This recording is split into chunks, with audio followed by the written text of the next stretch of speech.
This committee will come to order.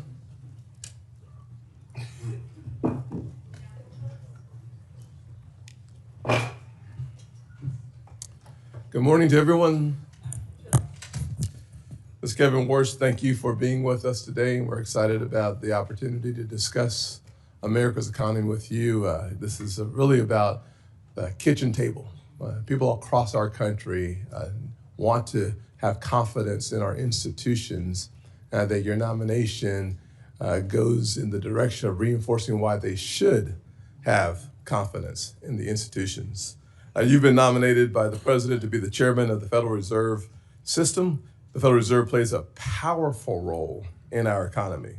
Monetary policy choices made at the Federal Reserve can affect the Americans' ability to buy groceries, whether or not they can afford a home, how far their paycheck goes, especially at the end of the month. And in South Carolina, I hear all the time how families are working hard, doing everything right, and still feeling squeezed.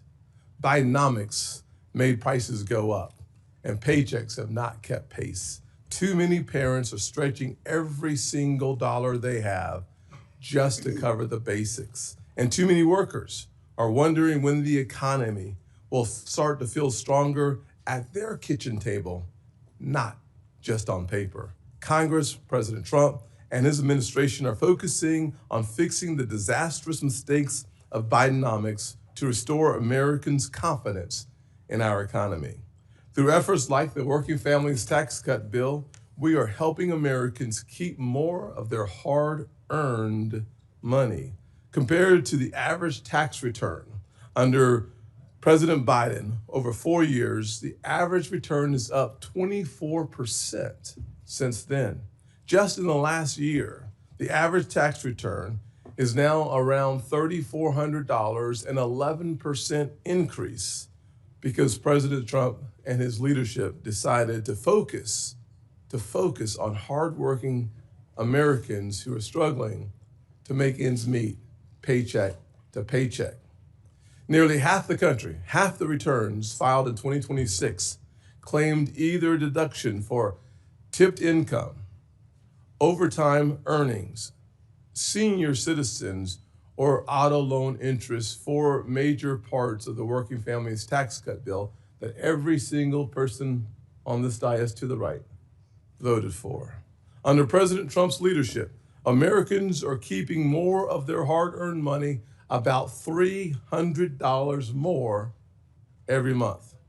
It is necessary that Congress continues to put money back in the hands of everyday Americans, and that is why it is important, and I want to be clear here, that is why it is important that we confirm Kevin Warsh to be the Federal Reserve Chair. The Federal Reserve has a clear dual mandate to promote stable prices and maximum employment. The policies of the Fed therefore directly affect Americans' cost of living and their income. And when the Fed is successful in fulfilling its dual mandate, affordability improves, with Americans taking home more money and paying less for everyday necessities. Unfortunately, in recent years, the Fed has faced real challenges. There have been questions about its decisions, its focus, and whether it has engaged in issues far outside its jurisdiction. Under the Biden administration, the Federal Reserve appeared to move with the political winds, raising real concerns about politics and weaponizing one of the most powerful weapons we have for good economically, the entire Federal Reserve System. For example, under the Biden administration, the Fed pushed climate-focused initiatives only to reverse that climate agenda as soon as President Trump took office. When actions appear to shift with changing political priorities, it can undermine confidence in the independence of this great institution. An independent Federal Reserve is essential to achieving its mission. Markets depend on it. Families depend on it, and that independence must be protected. The American people expect the Federal Reserve to stay focused on the economy, not politics. Today's hearing is an opportunity to refocus the Federal Reserve on its dual mandate to increase economic stability and affordability for everyday Americans. Kevin Warsh is battle tested and brings the necessary experience from his time as a Federal Reserve governor during the Great Recession. During his first term as governor, he helped our economy through the crisis and restored faith in the economy. He has seen the economy in its darkest days and understands how economic decisions affect job growth, our economy, and the opportunities that we have come to love as Americans. We want every citizen in this country to have a chance to live their version of the American dream. And that means having our private sector economy running as strong as possible, which means your focus has to be on everyday Americans and not politicians, not the political wins, but on everyday Americans who desperately want to restore their confidence in our institutions. Today, this committee will examine the plans Mr. Warsh has for his return to the Fed, this time as chair, and how he plans to lead the institution at a critical moment to deliver lower cost and real relief for working families. For folks back home in the great state of South Carolina and across the country, the goal is simple. They want lower costs and more opportunities. The Federal Reserve plays a key role in bringing prices down and helping wages go up. Confirming Kevin Warsh will make sure that affordability is at the center of our economic agenda. Senator Warren is now recognized.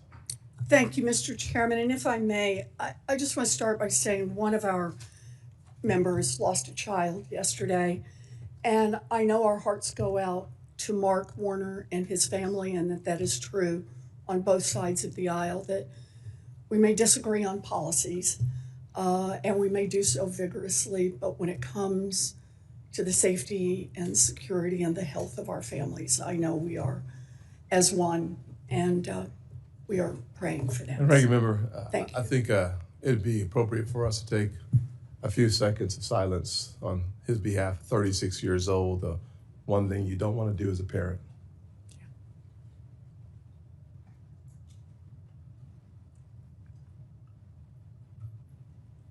Thank you.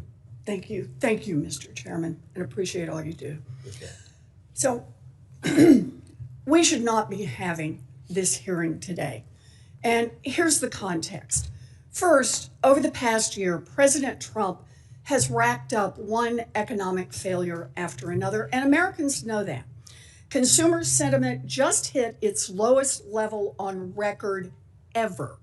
Inflation is rising, and families are paying more for groceries, more for healthcare, more for utilities, more for housing, all thanks to Trump's chaotic tariffs and one big beautiful bill. And now his war with Iran is putting American troops in harm's way and further driving up the cost of nearly everything here at home. Second, in your testimony, you said it's perfectly fine for elected officials to state their views on interest rates. But that is not what Donald Trump is doing. The president has repeatedly and illegally attempted to take over the Fed. His bogus attacks on Governor Lisa Cook and Chair Powell were designed to threaten all the members of the Fed to do Trump's bidding and open more spots for Trump flunkies. Why try to end the independence of the Fed? Because Trump's economic failures are causing him political problems, and he wants the Fed to use monetary policies to artificially juice the economy in the short term, and this is his last chance to do that before the November elections. Having a sock puppet in charge of the Fed would also give the president access to the Fed's powerful authorities to enrich himself, his family, and his Wall Street buddies. It could mean granting special accounts to his family's crypto company or bailouts to his friends on Wall Street if they get into trouble. In other words, a Fed under Donald Trump's control creates more opportunities for Trump's corruption. Third, the nominee before us today, Kevin Warsh, is uniquely ill-suited for the job as Fed chair. In our meeting last week, we discussed the 2008 financial crash, where 8 million people lost their jobs, 10 million people lost their homes, and millions more lost their life savings. Giant banks, however, got hundreds of billions of dollars in bailouts. Mr. Warsh was a Fed governor from 2006 to 2011. That's before, during, and after the crash. And he said to me that he has no regrets about anything he did. So let's take a deeper dive into Mr. Warsh's record. In the years leading up to the 2008 financial crisis, he was an enthusiastic cheerleader for credit default swaps and complex securitizations. He dismissed repeated and increasingly urgent concerns from housing advocates across the country regarding subprime mortgages. He refused to use the Fed's authorities to address the risks that were building in the financial system. And when the crisis hit and the economy blew up, Warsh took on the job of Wall Street's personal liaison on the Fed board. He was quick to respond to concerns from Wall Street CEOs, and he worked tirelessly to arrange multi-billion-dollar bailouts for them with nothing for American families. No regrets, he says, no regrets. After the crash, most people on the Fed saw millions of Americans unemployed, people who had lost their homes, and said now might be a good time to lower rates and make the cost of borrowing cheaper for businesses to avoid more layoffs and make it cheaper for Americans who are worried about paying their mortgages or their credit cards. But not Mr. Warsh. Nope. He wanted to keep interest rates high. And he sang the same song for more than a decade, even as the economy struggled. When the job of Fed chair became available during Trump's first term as president, Warsh held on to his high interest rate inflation hawk views, and Trump passed him by. Regretful, he soon reversed course and called for the Fed to pause interest rate hikes. Then, once Trump left office, Mr. Warsh flipped again and was even criticizing the Fed for cutting rates in the fall of 2024.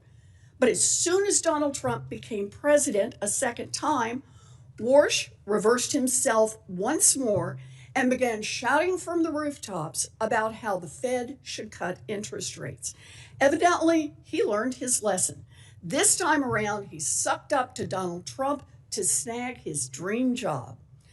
Mr. Chairman, last week, every single Democratic member of this committee asked that you postpone this hearing and instead conduct oversight on the president's role in directing bogus criminal probes into Chair Powell and Governor Cook. The Senate should not be aiding and abetting Donald Trump's illegal takeover of the Fed by installing his chosen sock puppet as chair. It's an invitation for corruption and for economic catastrophe. We have the power to stop it, and we should be using that power. Thank you, Mr. Chairman.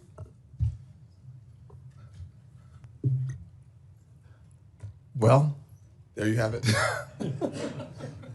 I'll just say it is interesting that we're going to hear from Senator Dave McCormick in his introduction of Kevin Warsh, who was last time unanimously confirmed by the United States Senate.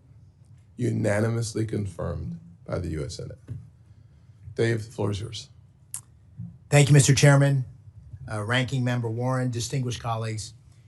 It's really a great honor to introduce my friend Kevin Warsh and welcome him and Jane here today. Kevin has been a friend for many years. Winston Churchill observed that for great leaders there comes, and I quote, a special moment where they are figuratively tapped on the shoulder and offered the chance to do a very special thing. What a tragedy, he warned, if that moment finds them unprepared for that which would have been their finest hour. Colleagues, I'm here today to assure you, as someone who knows Kevin and who knows this institution, that Kevin Warsh could not be more prepared for this, his finest hour. There's no one more fitting, no one more qualified to face this consequential moment as the 17th chair of the Federal Reserve. Now, I'm not going to belabor Kevin's academic and professional record. They speak for themselves. Instead, I'd like to tell you about a man who Dina and I worked with decades ago and who has been someone I've called a friend for almost 30 years. President George W. Bush famously appointed Kevin to the Federal Reserve in 2006 when Kevin was just 35. He was the youngest appointed board member in history. But President Bush saw in Kevin what I believe you will see in him with your questions today. Wisdom that belied his age, now deepened by experience. A moral clarity even in the most turbulent of times. A sharp and independent intellect, further strengthened by decades immersed in unforgiving global financial markets. And a deep, honest understanding of how the decisions made in the marble hallways of Washington affect the lives of hardworking Americans. Now, I, unlike many on this committee, have seen these virtues on display across decades of friendship. I first met Kevin in the late 1990s when he and my younger brother were junior associates on Wall Street. And a decade later, we served together in the crucible of the global financial crisis. I as the Undersecretary of Treasury for International Affairs and Kevin on the Fed board. For nearly 2 years, we worked hand in hand to contain the damage and navigate the country through the crisis. And I know that then Chairman Ben Bernanke relied heavily on Kevin during those turbulent times, and I did too. And I've continued to seek his counsel regularly in the years since. Now, Kevin came to Washington all those years ago as an outsider, an idealistic young man determined to serve his country, one who has succeeded beyond all expectations. And he returns today as the ideal candidate to lead the Fed at this most crucial juncture. If confirmed, Kevin will inherit a Federal Reserve in need of repair and confronting serious uncertainty. An overextended balance sheet, a poor record on inflation, and a weak understanding of the profound opportunities offered in today's economy. He is uniquely suited to confront these challenges. He brings a reformer's heart. He will shake up a stagnant institution at a time when change is sorely needed. He possesses a deep understanding of markets and is trusted by leaders across the financial industry. But he equally understands the real economy. Born and raised in upstate New York, he knows from personal experience how the actions of the Fed can change the lives of working families. It's no small thing. It's no small thing to know firsthand how an increase in gas prices or mortgage rates or an uptick in unemployment affect everyday Americans. The Federal Reserve must not be ruled by pointy-head economists poring over outdated models and reams of market data. It needs a leader. It needs a leader who understands that the Fed's mandate of stable prices and maximum employment serves a higher purpose, the preservation of the American dream. Now, colleagues, Kevin Warsh has lived the American dream. I know in my heart he will always fight to keep that dream alive for all Americans. He is the right man for this pivotal moment, and I urge you I urge you not to get caught up in the politics of the moment and support his speedy confirmation. Thank you, Mr. Chairman. Thank you, Senator McCormick. I will now swear in the nominee. Will you please stand and raise your right hand? Do you swear that the testimony that you are about to give is the truth, the whole truth, and nothing but the truth, so help you God? Do you agree to appear and testify before any duly constituted committee of the Senate? You may sit down. Your written statement will be made part of the record in its entirety. Please keep your oral comments to 5 minutes. Mr. Warsh, you are now recognized. Thank you, Mr. Chairman. I appreciate your consideration today. I've known you for quite a while, and I certainly appreciate the many courtesies you've given me, not just since the president's nomination, but long before. It's an honor to be with you, with Ranking Member Warren, and with the entire committee.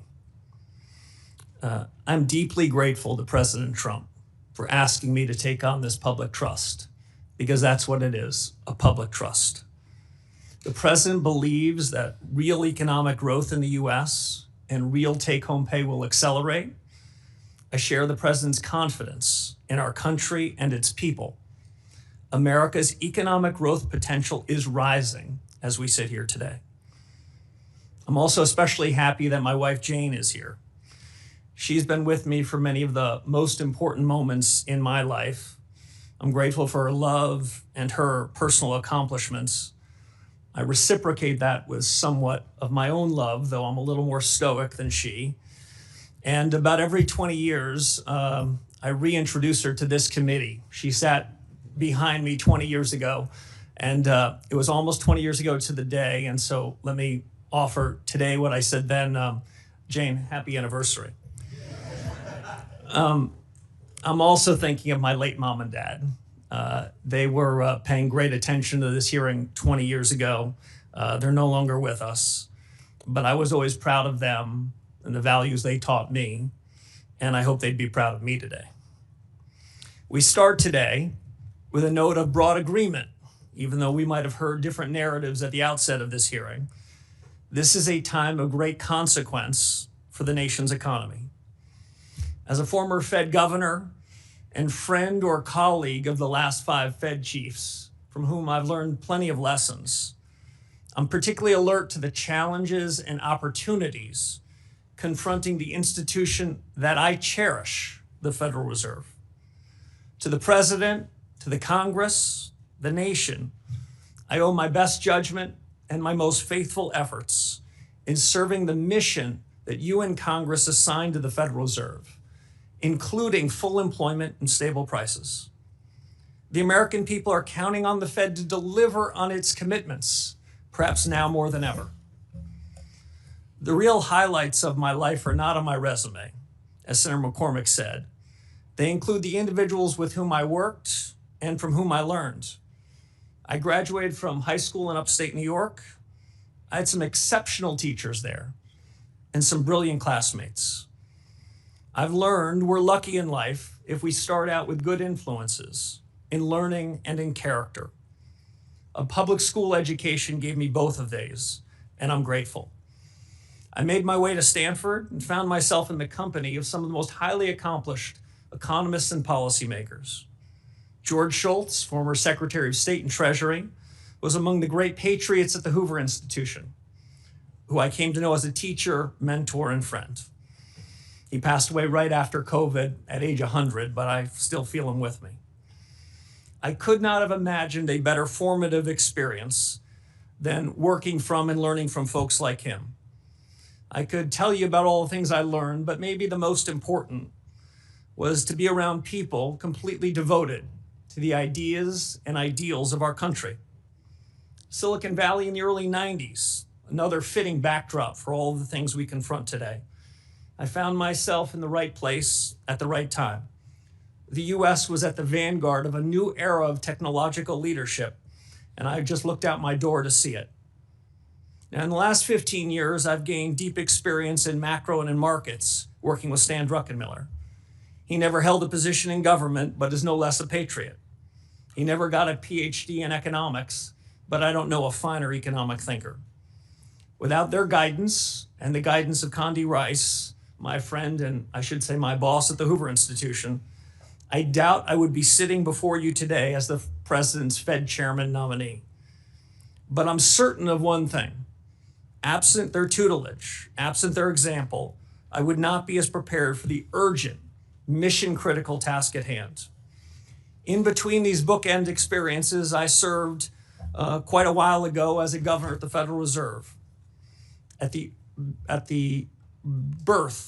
onset of the financial crisis, as Senator Warren said, our central bank played an indispensable role, and we benefited enormously from the credibility that our predecessors had built up and passed down to us, governors of the Fed at the time. In these unusual and exigent circumstances, I saw the Fed and its people at their very best. But I also witnessed an institution that was tempted to play a larger role in the economy and society. So let me be very clear. Monetary policy independence is essential. Monetary policy makers must act in the nation's interest. Their decisions the product of rigor, deliberation, and unclouded decision-making. And as Senator Warren said, I do not believe that independence of monetary policy is threatened when elected officials state their views on rates. Fed independence is up to the Fed. That has three implications. First, Congress is tasked with the mission to ensure price stability. Inflation is the Fed's choice. Second, Fed independence is at its peak in the conduct of monetary policy. And third, as the chairman said, the Fed must stay in its lane. I'm committed to ensuring that the conduct of monetary policy remains strictly independent, equally committed to work with the administration and Congress on non-monetary matters that are part of the Fed's remit, and I commit myself to accountability. Finally, I'll just say this, Mr. Chairman. Milton Friedman had a phrase that always stayed with me. He always worried about government officials that lured and hung around with what he called the tyranny of the status quo. Status quo practices and policies are especially harmful when the world is changing this fast. If confirmed as chairman, I will be faithful to the Constitution, to the Federal Reserve Act, and to the very best of the Fed's traditions. I believe a reform-oriented Fed can make a real difference to the American people. And if confirmed, I will seek to create an environment in which the best people do their best work. Candor and goodwill will go a long way in pursuing those objectives. And I suspect this hearing, Mr. Chairman, will put us to the test. It's a real privilege to be Thank you, sir. I will say that we typically stick to a 5-minute opening comments. I would encourage all of us to stick with our 5 minutes as it relates to our question and answers. We have full attendance today, and it's going to be really important for us to stick as closely to the 5 minutes as possible. If we go over by much, you'll hear me, which is an indication that you're already over, and I'll do my very best to keep us on time.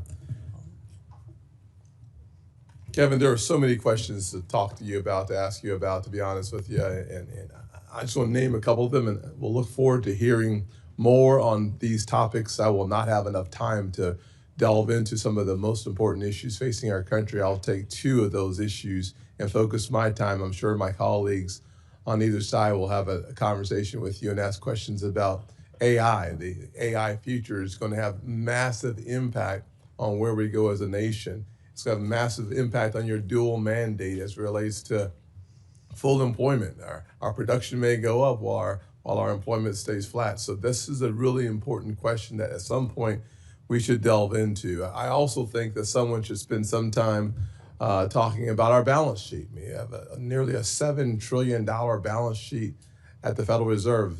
Too much attention has been paid to your balance sheet and not enough attention has been paid to the nation's balance sheet. And I think it's really important for us to dig into that issue as well. Digital assets, the future of finance in the world seems to have a major component of it being digital assets. The market structure legislation, we don't want your comment on, but the important role of the blockchain in the future is another really important part of the future of our economy. I will spend some time talking about affordability and the importance of the independence of the Fed. One of the things I've appreciated about your previous comments is the importance that you have placed on the dual mandate, stable prices, which typically comes through the form of interest rate changes, as well as promoting maximum employment. I think those two will become more challenging in the current environment. One, obviously, the second one being the AI and the future of full employment. You've criticized the Federal Reserve for getting too big, mismanaging inflation. I'm sure you know the definition of transitory, so I won't ask you, but I got a feeling you know, and some of your predecessors did not. Compromising the independence of the Fed. I think we should spend more time on finance, less time on climate change, on politics, on who is or who's not in charge. I think you would agree on those issues, though I will not ask you. I will ask you, however, that under your leadership, how will you steer the Federal Reserve to address the real life issues of affordability is my first question. And my second question will be about how do you make sure that the Federal Reserve stays out of the lane of external influences? Well, thank you, Mr. Chairman. There's probably no more pressing question than the cost of living. We know at the Federal Reserve that price stability was an objective that you and your colleagues gave to the Fed. So when over the course of the last several years, especially after COVID, when prices went up to the tune of 25 to 35% for virtually all deciles of the American people, that's an indication that the Fed missed its mark. And we are still dealing with the legacy of the policy errors in 2021 and 2022. Once you let inflation take hold in the economy, it's more expensive and harder to bring it down. And so the fatal policy error going back 4 or 5 years is still a legacy that we're dealing with. We need, in my judgment, fundamental policy reforms to fix it. And while it's true that inflation is less problematic, meaning the rate of change in prices is less severe than it was some years ago, hardworking Americans are no doubt feeling it. I think that means a regime change in the conduct of policy. I think that means a different new inflation framework. I look forward to working with my colleagues at the Fed, if confirmed, to achieve that. I think it means, as you suggested, using tools differently. The Fed has an interest rate tool and a balance sheet tool. My view is the interest rate tool gets in the cracks. It's fairer. The balance sheet tool disproportionately helps those with financial assets. The interest rate tool hits the entire economy. So we need a new framework, new tools, and I'd also say, Mr. Chairman, new communications. Yes. I think part of the reason why, after making a mistake in 2021 and 22, the mistake was compounded is the Fed gives its forward guidance. The Fed tells the whole world what their dots are going to be, what their forecasts are going to be. Well, the Fed's human. Then they hold on to those forecasts longer than they should. I think if the Fed were to wait until it gets into a meeting before making a decision, that incremental deliberation can keep the central bank from compounding its errors. I think these are big changes that are needed, and if confirmed, I look forward to doing it. Thank you very much. Ranking Member Warren. Thank you, Mr. Chairman. So the Fed has been plagued by deeply disturbing ethics scandals in recent years involving at least 6 Fed officials. So it's critical that the next chair have no financial conflicts, none. You have more than $100 million in investments that you have refused to disclose to ethics officials and to the public. So let me ask, do the Juggernaut Fund or the THSDFS LLC invest in any companies affiliated with President Trump or his family, companies that have facilitated money laundering, Chinese-controlled companies, or financing vehicles established by Jeffrey Epstein? Senator Warren, thank you. So let me first share a point of agreement with you. The Fed has 2 tools. One is its monetary policy, and the second is its credibility. And the scandals that you talked about, the ethics Mr. problems Warsh, you I talked appreciate about, that, but I have went to very the core of the limited credibility time. that has hurt the Could you Fed. answer my question, please? I asked. You have $100 million in undisclosed assets. And what I'm asking is, are any of those with this outfit that invests in companies affiliated with President Trump or his family, companies that have facilitated money laundering, Chinese-controlled companies, or financing vehicles set up by Jeffrey Epstein? It's a yes or no question. Senator, I've worked tirelessly with the ethics officials at the Office of Government Yes, Ethics. and you have not come to an revealed ethics agreement $100 with million them in and have assets. agreed, Senator, to sell all of That's my financial not my assets, question. Mr. including Warsh, are the you Duquesne refusing assets. to tell us if you have investments, for example, in vehicles set up to advance Jeffrey Epstein? Is that what you're telling us? You just won't tell us? Senator, what I'm telling you is that those assets that you represent as Juggernaut will be sold if I'm All right, confirmed let me before I take follow up. office and sign the oath of office. Let me follow up on that. Will you at least disclose how you plan to disclose and divest these secret assets? I'm sure you understand that the public might question your motives if, for example, billionaire Stanley Druckenmiller, who you honored in your opening statement, and who makes a living guessing what the Fed will do next, cuts you a massive check for $100 million as you take the oath of office to become the new Federal Reserve Chair. Senator, as you know, it sounds like your fight might not be with me, but the Office of Government Ethics. I have come to full agreement with them and have agreed to divest all of those assets. I'm asking especially you a very those that you straightforward referenced question, before I Mr. take Warsh, the oath of office. and that is, will you disclose how you divest those assets, or will you just collect a check for $100 million from someone whose whole business is betting on what the Fed will do? As I said to the ethics officials at the Federal Reserve and the Office of Government Ethics, I'll take that as a I no would as be well. redeeming my So assets Donald before Trump I take has office. made clear that he does not want an independent Fed. In fact, he has said, and I quote, "Anybody that disagrees with me will never be Fed chairman." And he's made clear that you are his sock puppet, saying last week that interest rates will drop, quote, "when Kevin gets in." Yeah, I think they do. Not when economic conditions change, we'll get lower rates. Not when the economy needs it. Nope. He said, when my guy, Kevin Warsh, is in there, we'll get the interest rates that I, Donald Trump, wants. So independence takes courage. Let's check out your independence and your courage. We'll start easy. Mr. Warsh, did Donald Trump lose the 2020 election?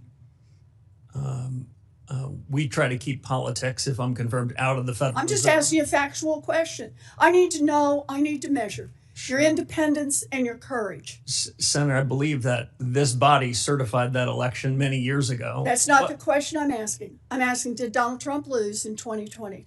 And I'm suggesting you in 2020, the Fed made a huge inflation problem, and you certified the election. So let me ask you another question. Out of monetary policy. In our meeting, you said you would be independent because you're, quote, a tough guy. Those were your words, tough guy. And you will be able to stand up to President Trump. So let's try it again. Name one aspect of President Trump's economic agenda with which you disagree.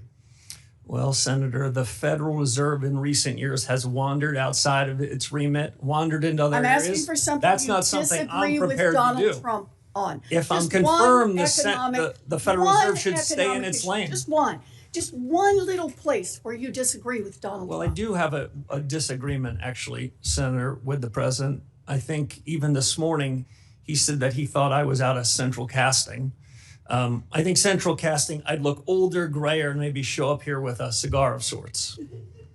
Quite adorable. But you know, we need a Fed chair who is independent. That's the only way we preserve the independence of the Federal Reserve. If you can't answer these questions, you don't have the courage and you don't have the independence. I agree with you on independence, Senator. Senator Rounds. Thank you. Thank you, Mr. Chairman. Mr. Warsh, first of all, welcome. And I appreciated the opportunity to visit with you personally within the office. I agree with you, and I think Fed independence is critical. And I think that's an item that you and I agree on wholeheartedly. I want to take an opportunity just to kind of perhaps give you an opportunity to respond. I know that the ranking member had a number of items that she expressed concerns with. I'd like to give you an opportunity to just kind of work this way through. And let me just ask you a few questions, and I'll allow you to take the time to fully answer the questions. As I understand, Mr. Warsh, you worked with the career ethics professionals at the Office of Government Ethics and at the Fed to come to an agreement in terms of your dissolution of some of the assets that you as a businessman have. Is that correct? Yes, Senator, that is correct. I worked with the Fed ethics officials first, answered all of their questions, then with the career professionals, the Office of Government Ethics, answered all of their questions, and then they wrote up an ethics agreement, which is part of the public record. But because I agree with Senator Warren on the ethical questions that have been raised over the last several years by several people that were members of the FOMC, so that there's no question about my independence, no question about the clarity of my financial record, I agreed to divest virtually all of my financial assets, the large majority of which will be divested before I raise my right hand and am sworn into office if confirmed by this body. So I've gone above and beyond, not for any other special reason other than the Fed needs to reestablish its credibility because the conduct of policy depends on it. So let me just, for the record, the agreement which you have signed clearly states that you have agreed to divest your assets that are in question within 90 days of confirmation if you have not already divested them. That is correct. Yes, Senator. And in fact, the large majority of those assets will be divested before I am sworn into office if confirmed. Thank you. The career ethics professionals were the ones that basically had sent your signed paperwork to this committee's chief clerk. I really question whether or not they would have done that if they did not come to the ethics agreement with you in the first place, correct? Yes, I presume that's right. We had a very good working relationship, and I'm happy to be sitting after the divestiture and cash or T-bills or whatever's the permitted asset so we can get back to the business of fixing the Fed, reforming an institution that has lost its way a bit, that has missed the mark. As Chairman Scott said at the outset, this inflation risk is still something that's being talked about around kitchen tables and boardrooms. My preferred definition of stable prices is a little different than most academics. I believe that price stability should be a change in prices such that no one's talking about it. That's an old-fashioned definition, but I think it's still valid. And the sooner that we can reform the institution with my colleagues, if confirmed, the sooner we can ensure price stability, and we can have a new set of leaders atop the institution with high, credible, ethical standards to return the Fed to what it should be. The independence that both Chairman Scott and Senator Warren mentioned, critically important, but independence has to be earned. And it's earned by delivering on the promises, the commitments that the Fed has made. And as the Fed hasn't delivered on those promises, we shouldn't be surprised that we hear politics that are entering the room at the Fed. And you get the politics out of it so the Fed can focus on its day job, deliver on full employment and stable prices. It's true that people want to see stability within the Fed, but is it okay for a Fed governor or a chairman to change their mind on a particular policy? It's more than okay, it's essential. Economics is not physics, it's not math. Frankly, most of us that ended up in the economics business, we started like I did as a math major. It was too hard. So we ended up in economics. In economics, what we need to do is focus to the left of the decimal point, not to the right of the decimal point. We need to focus on the big things. And if mistakes are made, central bankers, economic policymakers need to correct them fast. The real mistakes, the mistakes that cause inflation to be persistent, to undermine hardworking American standard of living, and when those mistakes go on. Thank you. Thank you, Mr. Chairman. Yes, sir. Senator Reed. Mr. Chairman, before we start the next question, I ask that we have entered into the record the U.S. Office of Government Ethics certification, which requires that all nominees disclose all of their assets and showing that Mr. Warsh is out of compliance and that he has not met the ethics requirements. Without objection, I will note, however, that what has been clearly articulated is that he will, according to his agreement with OGE, do what many others have done as well within 90 days, be not only in compliance, but to have divested himself from any assets that are in question. Mr. Chairman, can I ask? I don't think we've had other nominees who are out of compliance and not disclosing at the time they come before the hearing. Not on this committee, that's correct. Not in this committee. Before we, here's what we're not gonna do. Fair enough. We're not gonna have two chairmen, for sure. Just asking. Number one. Number two, what we're also not gonna do is debate what we're putting into the record. And finally, what we are going to do is have a conversation about America's economy. And frankly, we all deserve the opportunity to ask our questions. We don't get to figure out the answers, but we do get to ask our questions. And I hope that we are able to continue in that direction. As long as we are, we're gonna have a very good hearing. And if we're not, then I will find a way to help us expedite getting back on track. Senator Reid. Thank you very much, Mr. Chairman, Mr. Warsh. Until you dispose of all the assets you've identified to the Office of Government Ethics, you will not be in compliance. Is that correct? That's not my understanding. Excuse me, sir. My understanding is that a signed ethics agreement provides duties and responsibilities on me and duties and responsibilities on the government. And that's what the nature of the ethics agreement is. You have an agreement that within 90 days, you will dispose of all your assets. All your assets. Is that correct? Senator, I have an agreement within 90 days so that there is no appearance of anything inappropriate, that I would divest all of my assets, the majority of which before sworn in. What I've disclosed, Senator, is all the information that is mine to disclose. I've shared all information about assets that I control and that I can share, which I did much to the satisfaction of the Government Ethics Office. Excuse me. What you've said is that you will take the oath, if confirmed as chairman, with assets that have already been identified as presenting potential conflicts of interest. Will you agree to not take the oath until you have fully disposed of all the assets that you've been identified? Senator, I'll agree to take the oath pursuant to the terms of the ethics agreement that I struck with the Office of Government Ethics. I don't think anyone could do more than that other than me. I've agreed to divest even more assets so that I will have virtually no financial assets. The divestiture is totally up to you. You can select what assets you're disposing of, what assets you keep. Is that correct? And then still be sworn in as chairman. The divestiture is up to the agreement that I struck with the Office of Government Ethics. Who makes the decision as to what assets are divested, you or the Office of Government Ethics? Both of us. That's why it's an agreement. Excuse me. I must commend you on the way you can circularly go around questions and not answer them. It's a skill. Unfortunately, it's not a good skill for the chairman or of the Federal Reserve Board. We typically ask questions and expect to get direct, faithful answers. You haven't given them to the ranking member, and you're not giving them to me.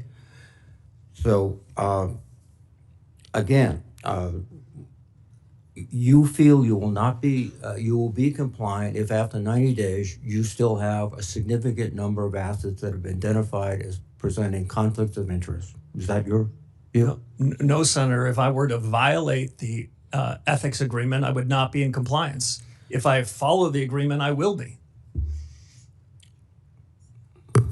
Well, that's your position. I think others would differ. When you sell all your assets, where are you going to place the proceeds of those sales? I believe that Chairman Powell has placed them in sort of funds which are very difficult to individually influence. Do you propose to do that? Yeah, I propose to put them in permissible assets that are as close to cash or treasury bills as I possibly can. I haven't selected anything, but it will be as plain vanilla as possible so that there would be no appearance or reality of having any influence. We'll be sitting in something like cash. Okay. Now, the question of independence is just one that I think will dominate these proceedings. This morning, President Trump was asked on CNBC will you be disappointed if your new Fed chair doesn't cut rates right away? And President Trump answered, I would. It's very hard to separate President Trump's obsession with rate cuts, his attacks on the Federal Reserve, on Chairman Powell particularly, and your nomination. So this independence thing seems to have evaporated quite quickly between President Trump's statements and your positions. Again, you maintain you'll be independent of President Trump? Yes, Senator, I do. Well, President Trump constantly maintains that nobody's independent of him, that it's his morality that guides the whole United States government, including the Federal Reserve, and that you will be someone who will carry out his wishes. Frankly, do you suspect that he chose you because you indicated to him that you want to cut rates? Senator, I don't know the reason for the president's choice, but I can tell you what I've been writing about for 15 years and what I said to the president, which is you're going to cut. I'll cut rates if you give me the job. No, that's not what I said, Senator. Now, the president, as you might know, much like virtually all presidents I've either known or studied, presidents tend to be for cutting rates. I think the difference is President Trump expresses it quite publicly without surrogates or subterfuge, but presidents want lower rates. But Fed independence is up to the Fed. Fed leadership has to make a decision about what's the right thing to do. No. In my judgment, You're a leader. You're the leader. You establish the moral and ethical standards and economic principles of the Fed. And you just pass it off to, well, it's not my job, it's everybody's job. That means it's nobody's job. Thank you. Senator Tillis, Mr. Chair, before my time starts, can I make a parliamentary inquiry? certainly. I want to make sure that we get this right because I'm not an attorney, but I think it's pretty important to suggest that according to Mr. Warsh, he has signed an agreement that is in compliance provided that he executes the agreement. Correct. So we should not have into the record that he is before us out of compliance because you stipulated that what Senator Warren said was a first of a kind here, but he is not out of compliance. He has agreement that if he executes, will be in compliance. That's why he's properly before us. And I just want to make sure for the record that that is clear. Yeah, very clear. Well, let me just say it. I'm going to reiterate what you just said, but I was writing it down myself. The Office of Government Ethics has entered into an agreement with Kevin Warsh that he has up until 90 days after confirmed to divest of his assets. So the word, I mean, to non-attorneys here, I heard someone say he's before us out of compliance, and that's why I checked with the staff to be absolutely certain. He is properly before us. He will be in compliance if he executes agreement that addresses the concerns that have been presented by some of my colleagues on the other side of the aisle. I just want to confirm for the record that that is in fact accurate. So if we're doing a matter here of, is this parliamentary inquiry? Is that what this is? I've made a parliamentary inquiry, so I'm not burning my time on something that I thought felt like a cheap shot to say he's out of compliance when in fact he's not. Then I'd like to ask the other question, and that is, have we seen this agreement? Do we have any way to verify that, in fact, these sales will occur if we have no idea what's in them and no one has told? And let's remember the law for a minute. The Fed, unlike other parts of government, do not have a 90-day you can be out of compliance. Fed law is explicit that you cannot own any portion of a financial interest in a bank. Mr. President, Mr. Chairman, excuse me for interrupting. Senator, Now I'm going to let the attorneys take over. Are we going to all get extra time here? No. I'd like extra 3 minutes. All right. Okay? Mr. Chair, I just, for the record, and the only reason I said That was a parliamentary inquiry, so it doesn't count. Yeah, but Okay? Mr. Chair, the reason I mentioned that is because you had stipulated it. I don't think you meant it this way, but you as a chair said that this is the first of a kind of someone being out of compliance. I don't think you meant that. I wanted to make sure it was clear for the record. Well, let me just be very clear again. The career ethics professionals were the ones that sent Mr. Warsh's signed paperwork to this committee's chief clerk. They would not have done so if they did not come to an ethics agreement with Mr. Warsh. Mr. Kennedy, Senator Kennedy does raise a good point. We are going to stick to our timeline, and I appreciate you raising the point of how long an inquiry can go on, and that does not buy you more time unless, of course, we all decide we want more time, and then I would rule on that, and I would rule against it.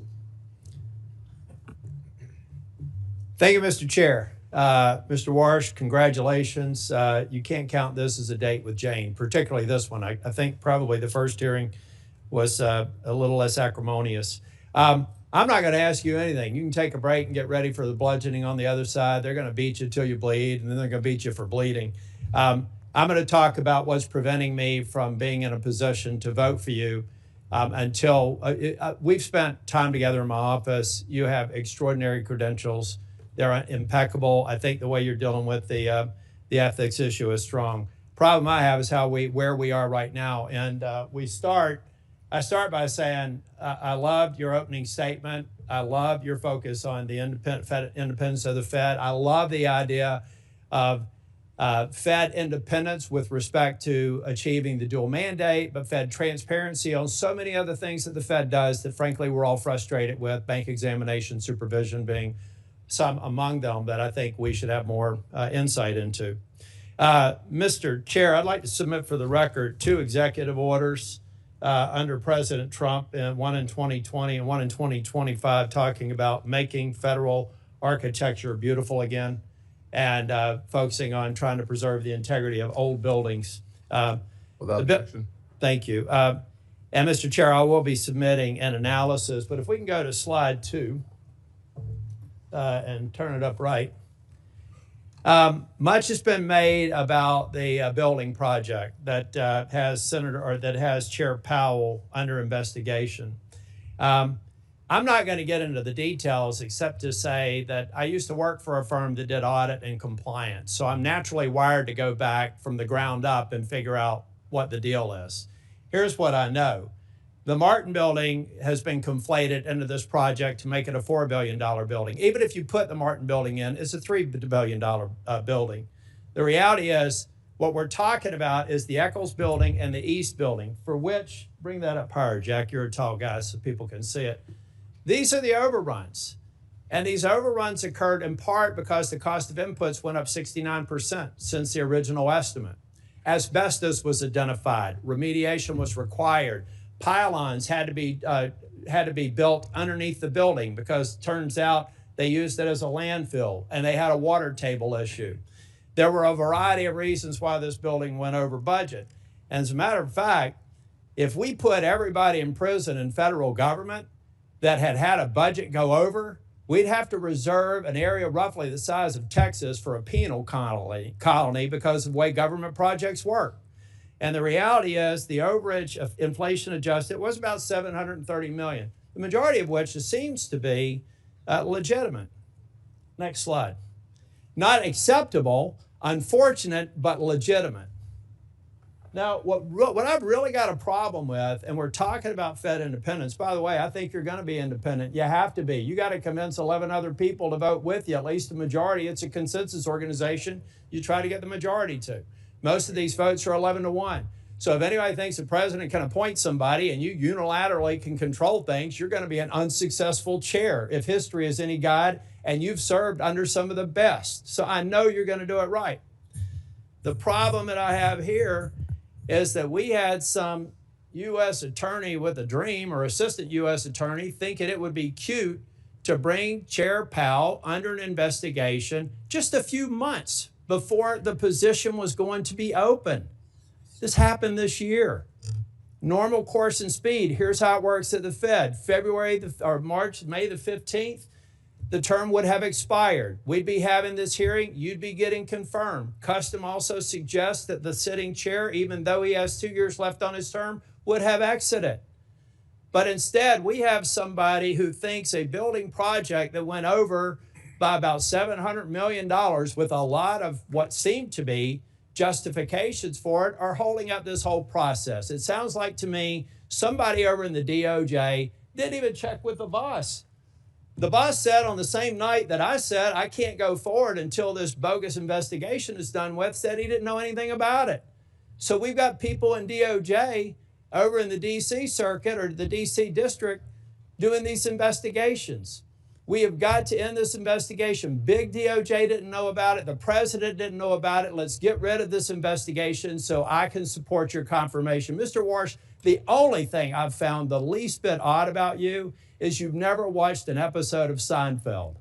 You've spent so much time at being a rock-solid economist that you're not even taking time away for a little laugh like that. I look forward to supporting your nomination, and I look forward to this investigation being taken down. If the chair wants to have all of our subcommittees start looking at capital expenditure projects for the agencies that we're overseeing, I think that's a great idea. And I'd like to be on a committee specifically drilling down on this analysis. If somebody can prove me wrong, I'd be happy to make a criminal referral. But I don't have the DC circuit tell me a crime was committed when 7 members on this committee said it wasn't, including the chair. Thank you, Mr. Chair. You're welcome. Only one question. What is Seinfeld? Senator Van Hollen. Mr. Chairman, thank you. Mr. Warsh, good to see you. Reviewing your record, I am concerned that your position on interest rates seems to shift with what's politically convenient rather than based on sound economic judgment. In the aftermath of the 2008 financial crisis, the worst recession since the Great Depression, with some of the worst unemployment in our lifetimes, you were a hawkish voice, expressing concern that the Fed might wait too long to raise rates. I think you got it wrong then, but now you seem to have swung 180 degrees in the opposite direction to embrace lower rates, a view that conveniently aligns with the president who nominated you. You've made this pivot even as today prices are too high. I think we all know that. Our economy works for families when prices are affordable and unemployment is low. That's why price stability is an important part of the Fed's mandate, right?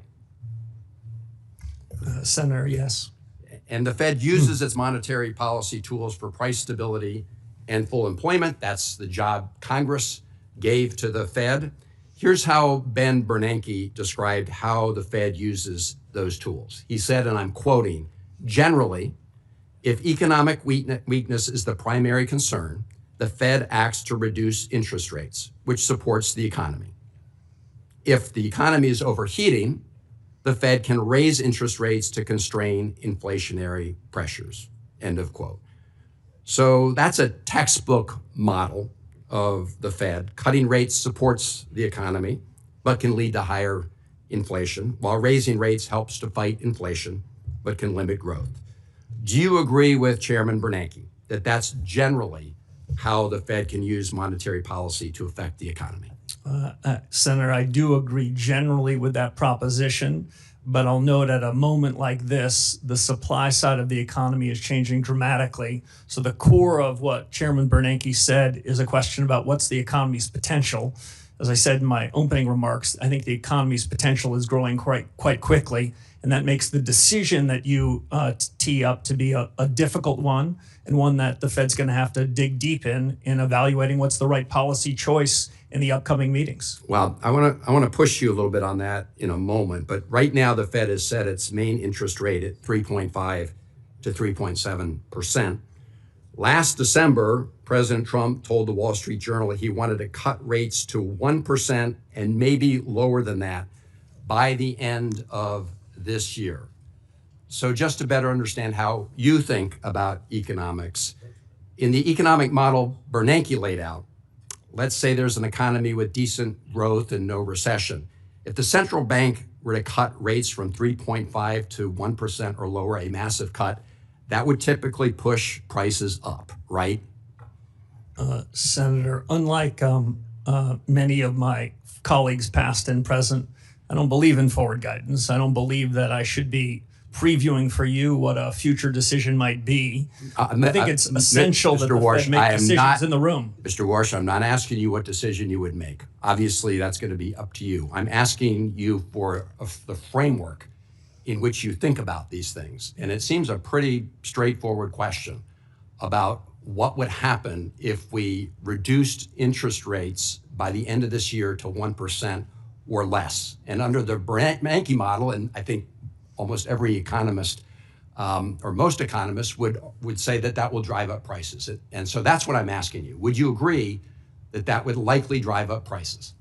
So, Senator, the Fed has two important monetary policy tools. One is interest rates, and the other is a balance sheet that we created in the 2008 financial crisis. Those tools should be working in concert, not at cross purposes. So it's hard for me to isolate one variable when we'd have to have a discussion on the other. All right. But generally, sorry.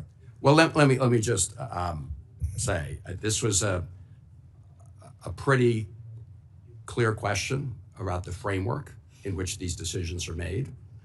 I have heard you talk about how AI may change that calculation. Yes.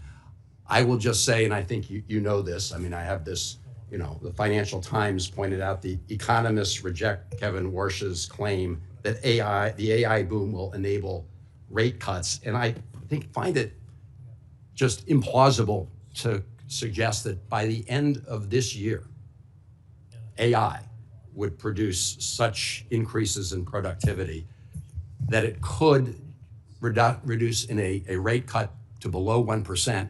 And you can't tell me that that would very likely increase prices. So, Senator, can I say two things? First, Senator, sorry.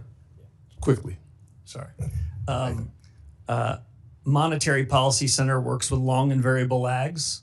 Quite famously, if the Fed were to make a decision today about the conduct of policy, it's likely to find its way to the real economy 6, 9, or 12 months later.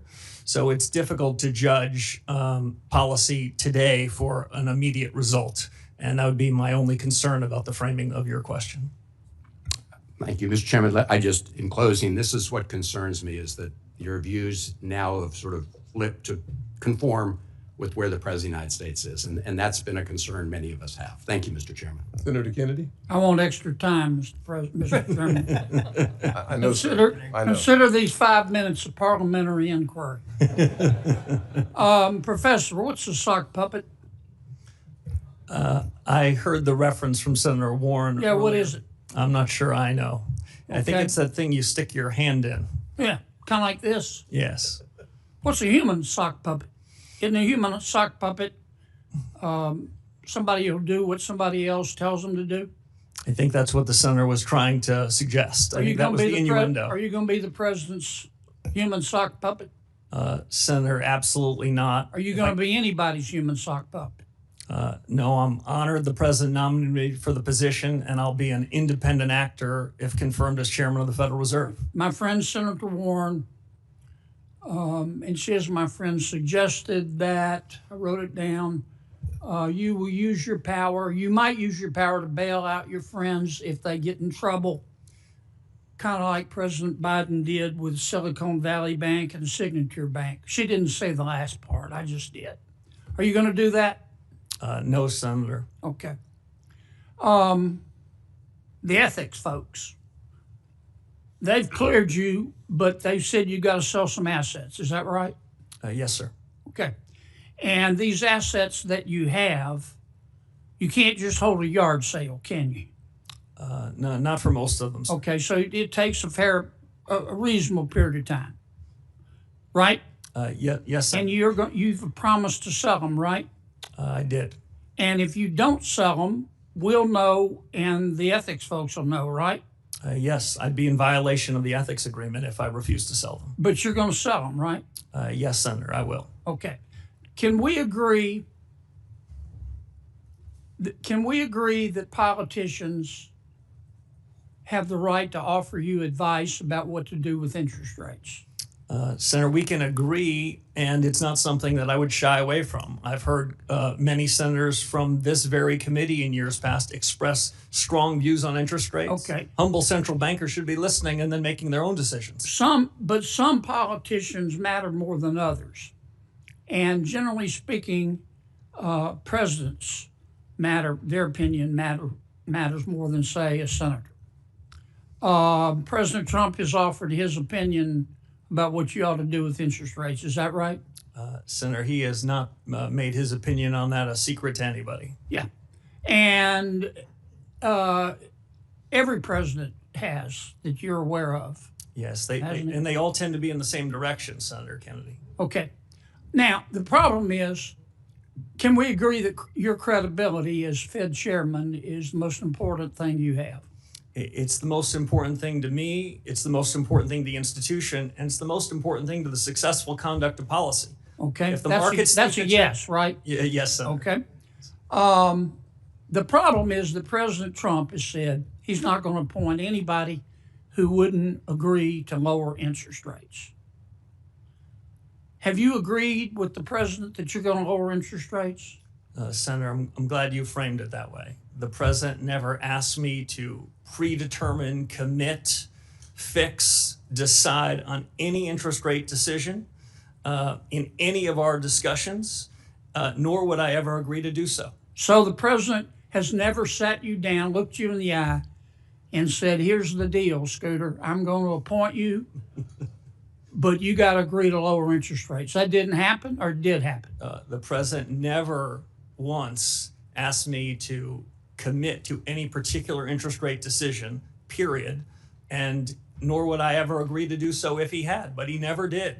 I was honored he nominated me. Like everyone else in the committee in the world, I've heard his view on interest rates. It sounded very similar to me to every other president in economic history that I've studied.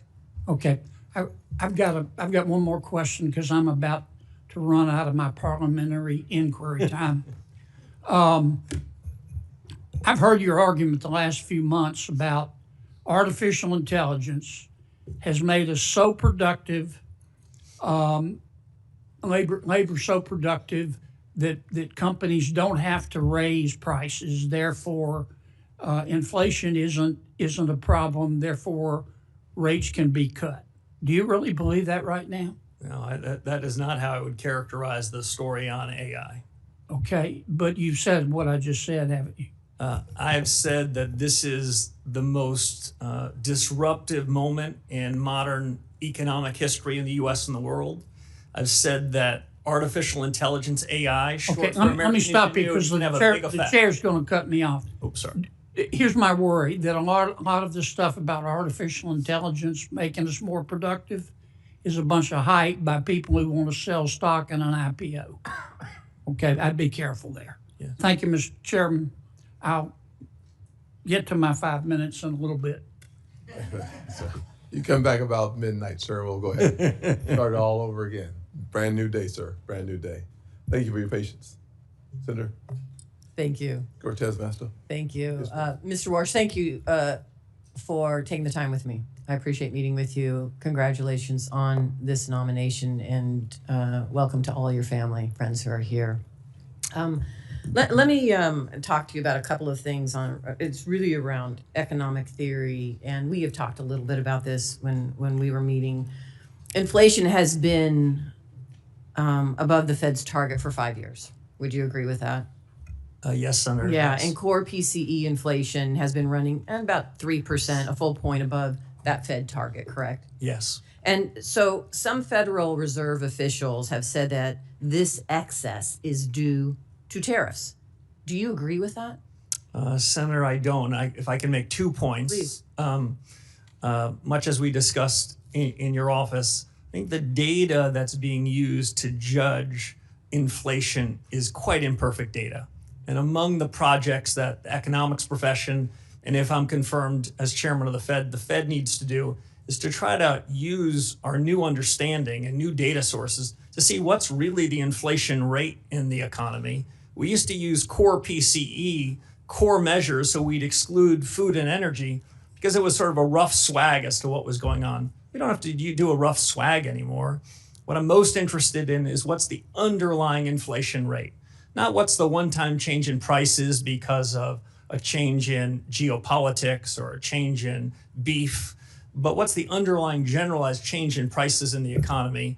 And my broad sense is that these inflation risks and the inflation damage the last several years is improving somewhat. It has improved somewhat in the last year.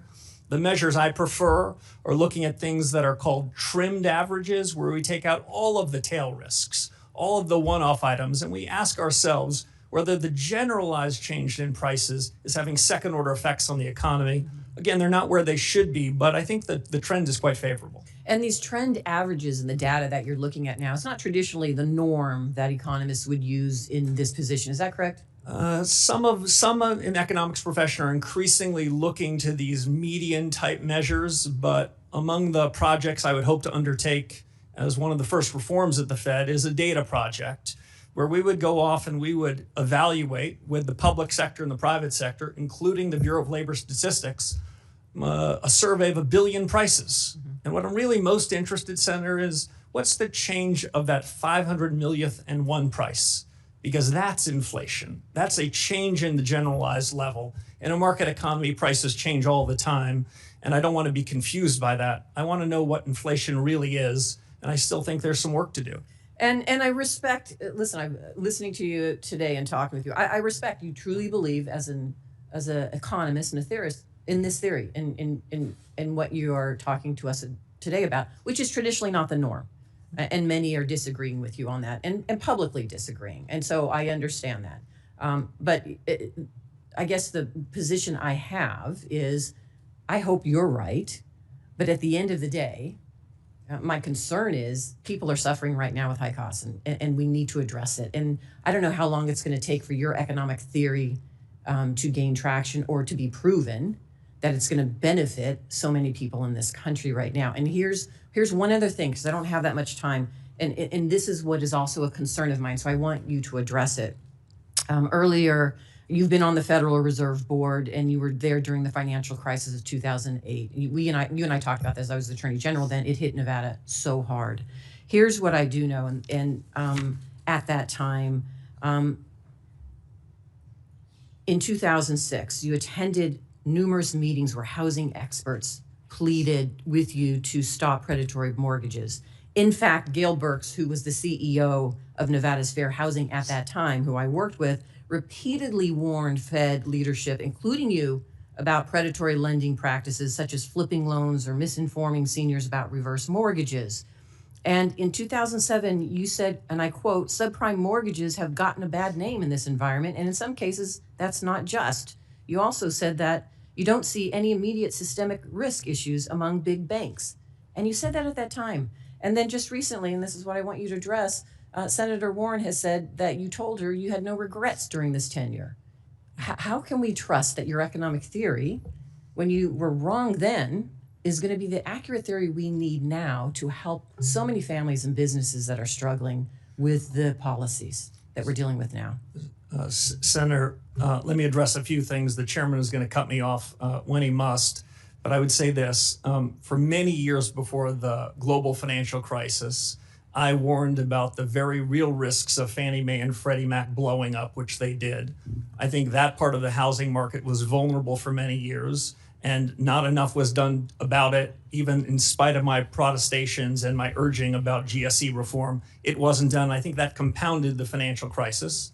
Secondly, I think subprime mortgages then, subprime assets then, were indicative of prices of almost every financial asset that were mispriced. What I suggested then and what I believe now is that subprime mortgages were just indicative of a set of prices that were incorrect, and they all repriced. Just to give one fine example before I turn to the chairman. Perhaps no examples right now. Okay, sorry. Let's go to Senator Thank you. Haggerty. I want to give you an opportunity to finish that exchange. Thank you, Mr. Chairman. And Mr. Warsh, I want to welcome you and your family. And I want the committee to know that I have known Kevin Warsh for 30 years. We first crossed paths back in 1992, shortly after Kevin graduated from Stanford. We both worked on the White House staff at that point in time.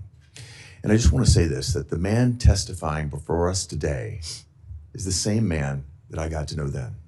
Serious, disciplined, with a true heart for public service. And I want to say this, I've said it before, Kevin Warsh is the man for the moment. His background, his experience, and his discipline are precisely what we need to bring our economy into its full potential. I'm delighted to see him here today as we both reinforce confidence here at home and do the same thing abroad. And if I think about Kevin's qualifications, think about the contrast with the nominations that we saw with the last administration. I think this committee will recall that President Biden nominated a prospective federal bank regulator, frankly, a graduate of Moscow State University in Russia, who advocated for replacing private bank deposits with retail accounts held at the central bank. Those who might criticize Kevin for his private sector success miss the point. Kevin's experience is not a liability, it's an asset.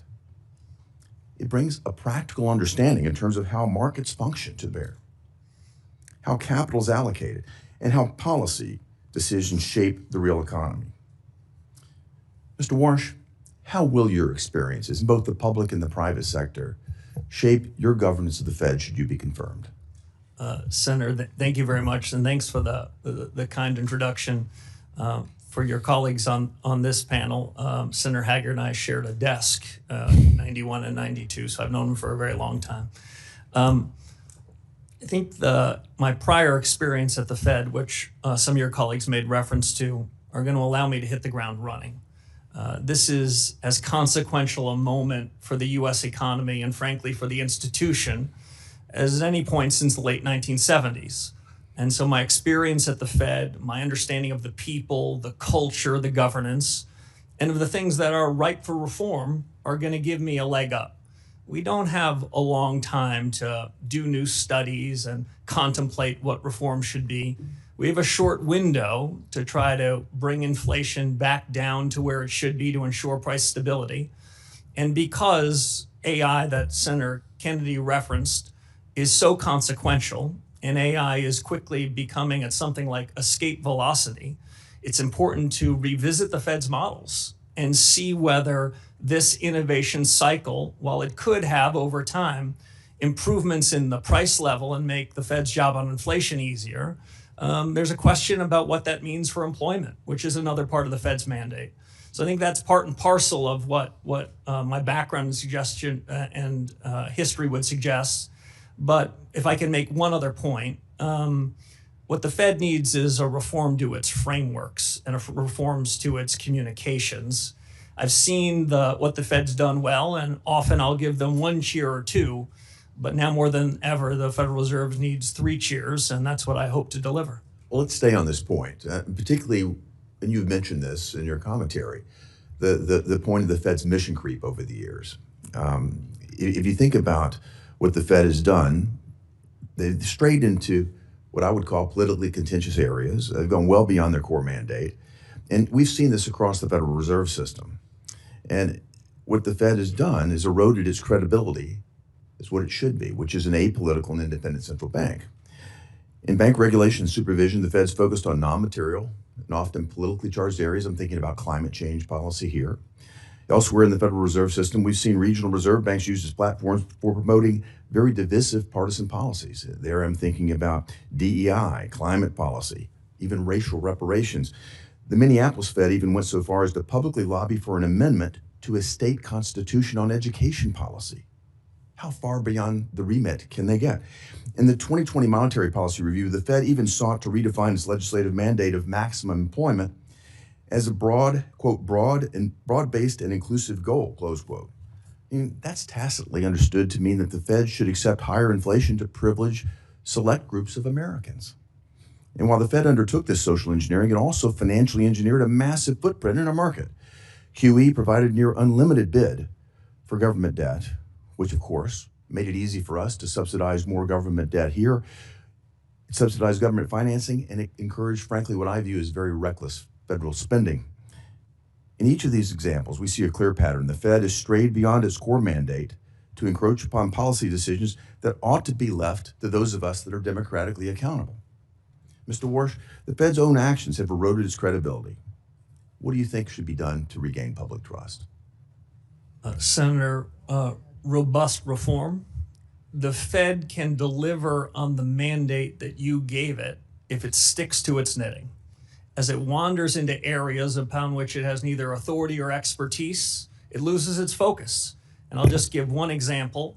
In 2020, as you reference, When the Federal Reserve changed its inflation framework in August of 2020, inflation was running at around 1.72%.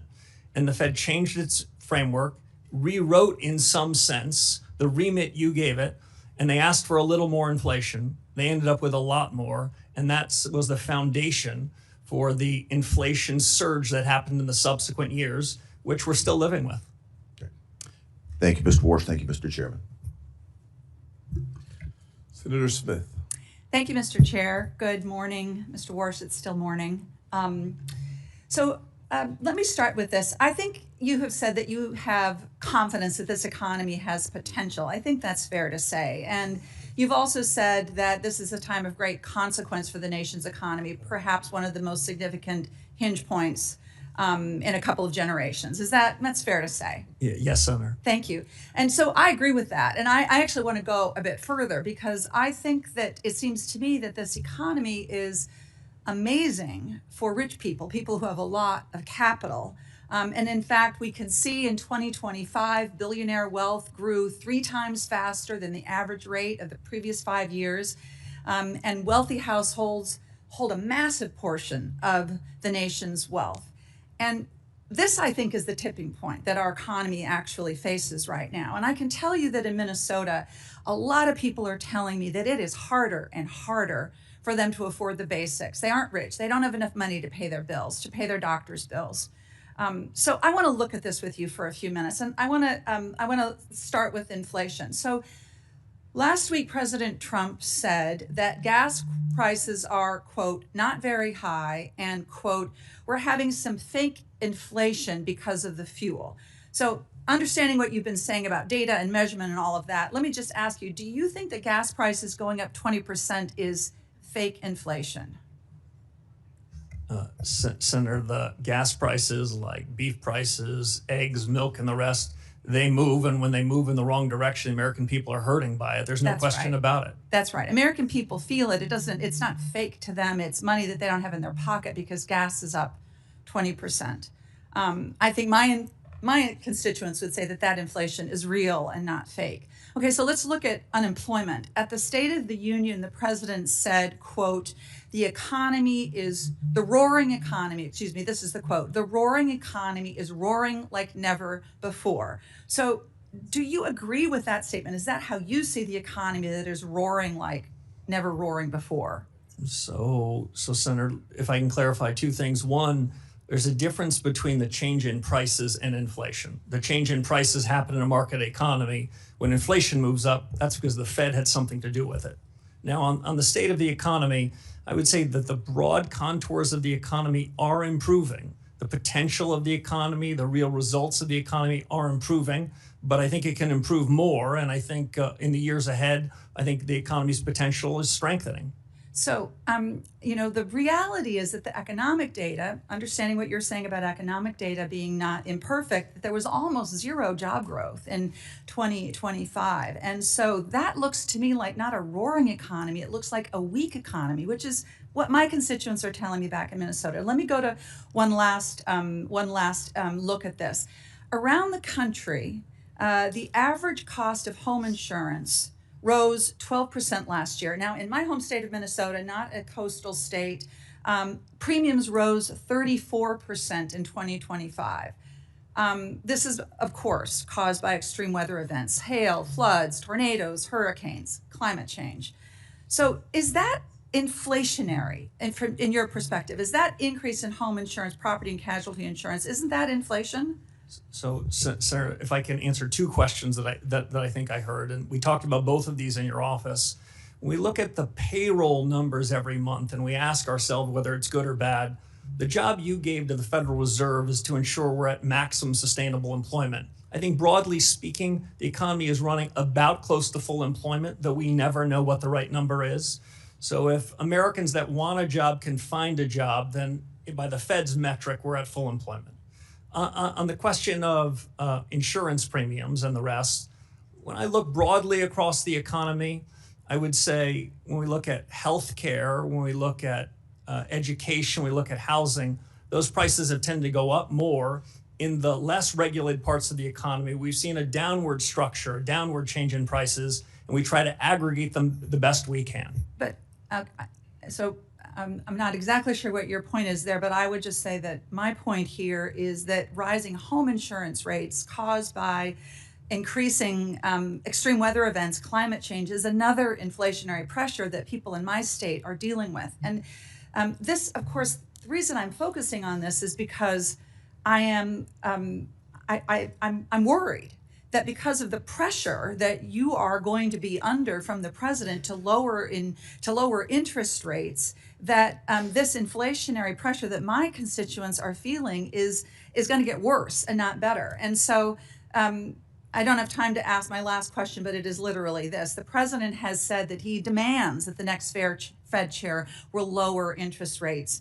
And I take him at his word at that, and that is what causes me such grave concern here. Thank you, Mr. Chair. Yes, ma'am.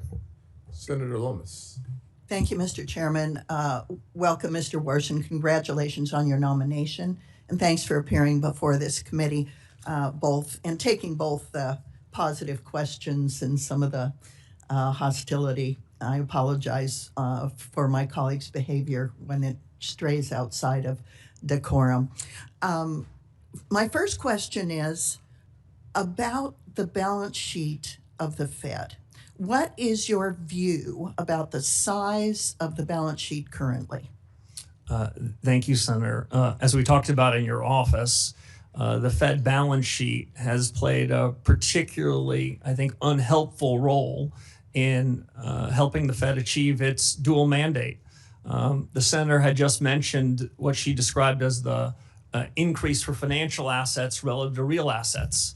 Well, part of that is the Federal Reserve. The Fed is not blameless in that as it's grown the Fed's balance sheet, grown its imprimatur on the economy, those with financial assets have benefited from it. The reason why I prefer monetary policy to use interest rates as the dominant force is interest rates affect a far broader cross-section of the economy. Interest rates get in the cracks.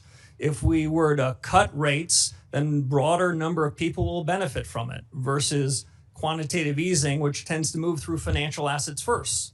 Half of our fellow Americans don't own any financial assets, so they're wondering what's in it for them. Broadly speaking, Senator, on the balance sheet, I was involved in 2008 and 9 in response to the global financial crisis that Senator Warren referenced, and we used extraordinary measures and created a bigger balance sheet. But we agreed to do that only in the times of emergencies, only when interest rates were pinned to zero. The big balance sheet has become an ordinary recurring force, and I think has been quite unhelpful, and is part of the reason why the Fed is in the business of politics. Slowly and deliberatively, I believe we need a smaller central bank balance sheet. It took us 18 years to create this big balance sheet that's done quite a bit of harm, it strikes me, to the Fed's credibility. Working with the Treasury Secretary, we're going to have to find a way in which we can take the balance sheet and make it smaller, because a large balance sheet where the Fed owns more outstanding debt than many parts of the financial markets, that's fiscal policy in disguise. Fed needs to get out of the fiscal business, focus on the monetary business, so the Fed can deliver on the remit you gave us. Thanks for that response, because some of us don't appreciate the connection between the size of the Fed's balance sheet and interest rates. With regard to interest rates, can you tell us a little bit about your conversations with President Trump about interest rates? Yeah, I don't want to put words in the president's mouth, but I think he has said loudly and clearly his view on interest rates. Don't think I'm breaking any news here. But I can tell you what I said, and what I said to the president is what I've said to this committee and what I've frankly been writing about for more than a decade. Interest rates are the much better way to be using monetary policy than buying bonds and mortgages, some of which are issued from the United States Treasury Department. That is a confusion of roles. That leads to a set of mission creep. So interest rates are the dominant tool, and interest rates, as I mentioned, get in the cracks. My broad view on the conduct of policy from here is that too many Fed officials, past and present, opine in advance about where they think interest rates should be next meeting, next quarter, and next year. I think that's quite unhelpful. As we've heard today from many of your colleagues, we don't know the state of AI. We can't be certain about the state of geopolitics. The economy is going to change. You need central bankers that are humble, that are nimble, that are open-minded, that can react when we have good data, when events strike us. My broad view is that interest rates need to be forward-looking, need to be based on better data, and we should have a big, robust deliberation inside the FOMC. I tend to favor messier meetings than some, where people don't show up with rehearsed scripts, but we can have a good family fight. If the central bank has that good family fight, I think that they're going to make better decisions. And if they happen to make mistakes, they'll correct them sooner. So I'm not one for pre-deciding what interest rates should be. I never said to the president where I think rates should be. I never committed any such thing, and I wouldn't have even thought about doing so. Quick yes or no. Do you believe that digital assets should be incorporated into our financial industry so Americans have new investment opportunities and consumer protections? Senator, digital assets are already part of the fabric of our financial services industry in the United States, yes. Thanks, Mr. Walsh. Senator Warnock. Thank you, Brother Chair. Mr. Warsh, congratulations on your nomination, and I appreciated our time together in my office a few weeks ago. If confirmed, you will serve as chair of one of the most powerful economic institutions in the world. Decisions you make would move markets, affect Americans' retirement savings and ability to buy homes. It would influence the global economy. You currently serve as a lecturer at Stanford University. If you were to assign, if Professor Warsh were to assign a letter grade to the American economy today for the average working family, what grade would you assign? Senator, it was good to meet with you in your office.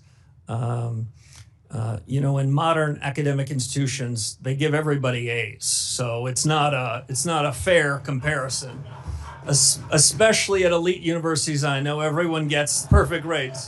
Well, what grade would you give the economy? Well, if I gave a student anything other than an A, the dean would summon me to his office because I would have hurt his self-image. Well, the Americans that I talk to, particularly in the state of Georgia, who haven't had the benefit of attending some of these elite institutions, are trying to make their lives work. They're sitting around their kitchen tables trying to figure out how to put their kids through school. And regardless of how the markets are doing, consumer confidence is at a record low.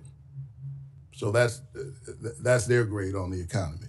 Working families are struggling, and things are getting worse. The inflation rate has remained elevated above the Fed's 2% target rate throughout President Trump's term, despite his promise to lower inflation. The president's war in Iran has spiked energy prices by 11%, and Americans are paying on average nearly $4 a gallon for gas because of the war.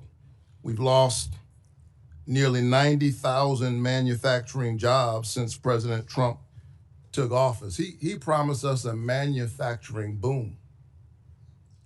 We've lost 90,000 manufacturing jobs. And Americans already dealing with high prices paid $1,000 more per household in 2025 as a direct result of President Trump's illegal tariffs, which he remains committed to in spite of the Supreme Court decision. He does even better than this practice of these institutions. When asked what grade he would give the economy, he said an A, and then he thought about it and said, no, actually A+++. And as I thought about his answer, I was wondering who was he talking about? Who is it an A+ for? Certainly not the ordinary working class Georgians. that I'm fighting for every single day. Maybe the people closest to him. But I'm hard pressed to think that folks across the state of Georgia who are looking at their grocery bill, looking at their gas bill, looking at the $1,000 that they've had to pay would give the economy an A++. What are your thoughts? Senator, thank you. If the Fed were to execute on a series of policy reforms, then I believe the economy can be stronger. I believe inflation can be lower, and I believe real take-home pay can be higher. I think the Fed is not blameless for the divergence you described between those that have financial assets and those that don't. Had the balance sheet not been brought from the $800 billion level when I showed up at the Fed in 2006 to an order of magnitude higher, if the Fed had kept a smaller balance sheet, the way the senator I just talked about a few moments ago, I think interest rates could be lower, inflation could be better, and the economy could be stronger. Yeah, you discussed your theory of the case with me in that regard. But I think you would agree that the recognition, I think you implicit in your testimony is the recognition that this is not a A++ economy. In your economy, in your testimony, you note the importance of price stability and correctly note that inflation means people lose purchasing power, particularly harming low-income folks. But I also noticed your testimony did not really discuss the Fed's other mandate, and that's to maximize employment.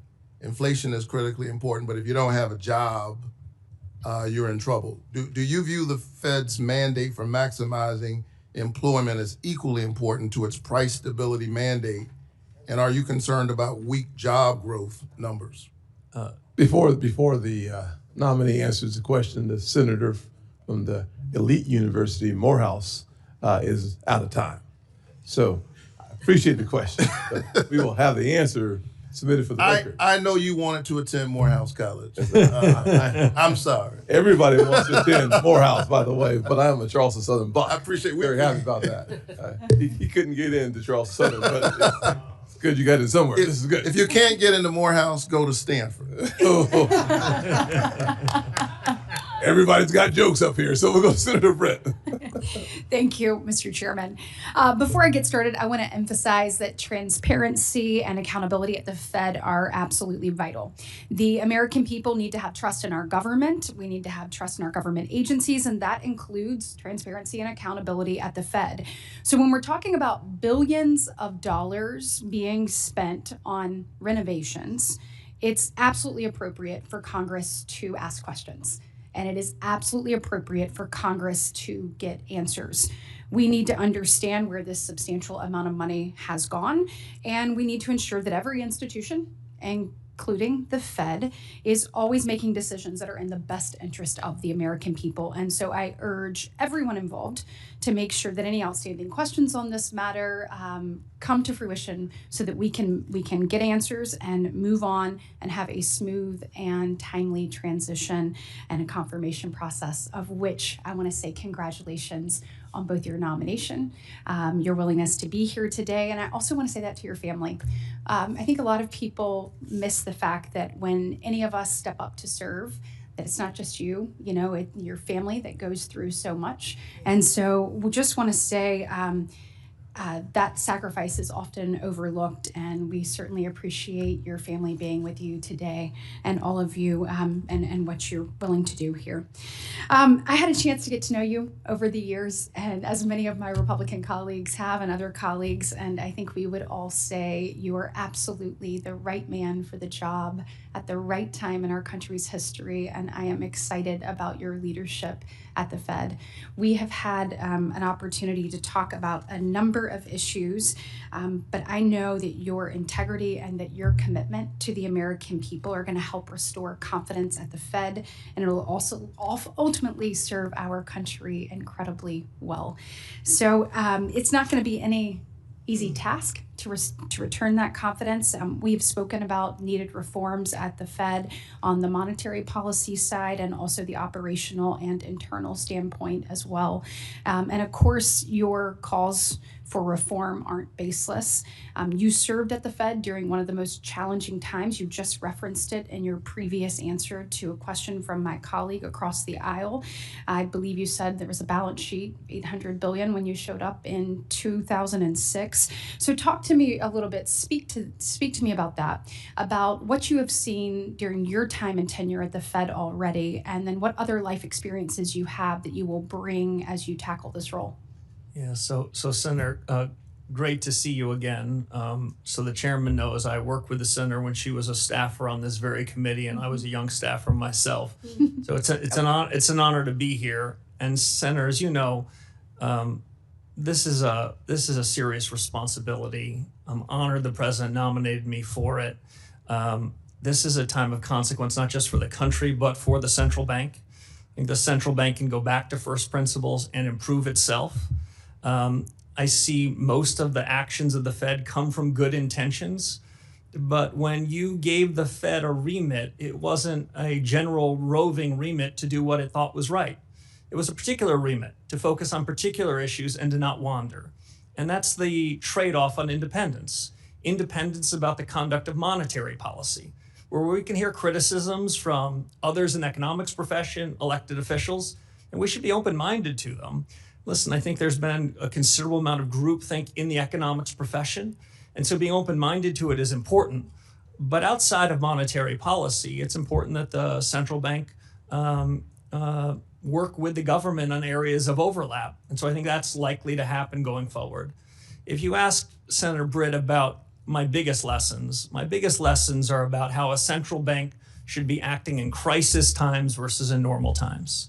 In the crisis of 2008 and the pandemic of the crisis of 2020, that's when the Fed needs to take extraordinary measures. Going back to the founding of the Fed in 1913, it was created to respond to shocks. And so there, I think central bankers often should get the benefit of the doubt. When the world is racing away from it, the real economy is suffering fast, the central bank should show up with liquidity support. But the job of the central bank is to try to mitigate those risks in advance, to buy insurance so that we don't go from shock to shock, from boom to bust. And so my criticism is more about the conduct of monetary policy and regulatory policy in normal times. And that's the area that are in need of reform. We have a window where the economy is improving, but I would say more improvement is still possible. And it's during this policy that we need to look introspectively, look fundamentally at reform. So when there is another risk, there is another shock, the central bank is prepared to address it with less harm to the real economy. Thank you so much. I am out of time. I look forward to your service to our nation, and I know that we will be in great hands. Thank you. Thanks, Senator Britt. Senator Kim. Thank you, Chairman. Mr. Warsh, good to see you. I guess I just wanted to start off by talking about just the state of American families right now. Nearly 60% of people surveyed say that they're worried about affording the very basics, rent, gas, groceries, the bills. 60% of Americans say that they cannot handle a $1,000 emergency. 40% of Americans saying that they can't handle a $400 emergency. I wanted to ask, do you agree that the American families are struggling right now with affordability? Senator, as we discussed in your office, central bankers should not be second guessing what people feel and see in their own lives. People's lived experiences matter to them.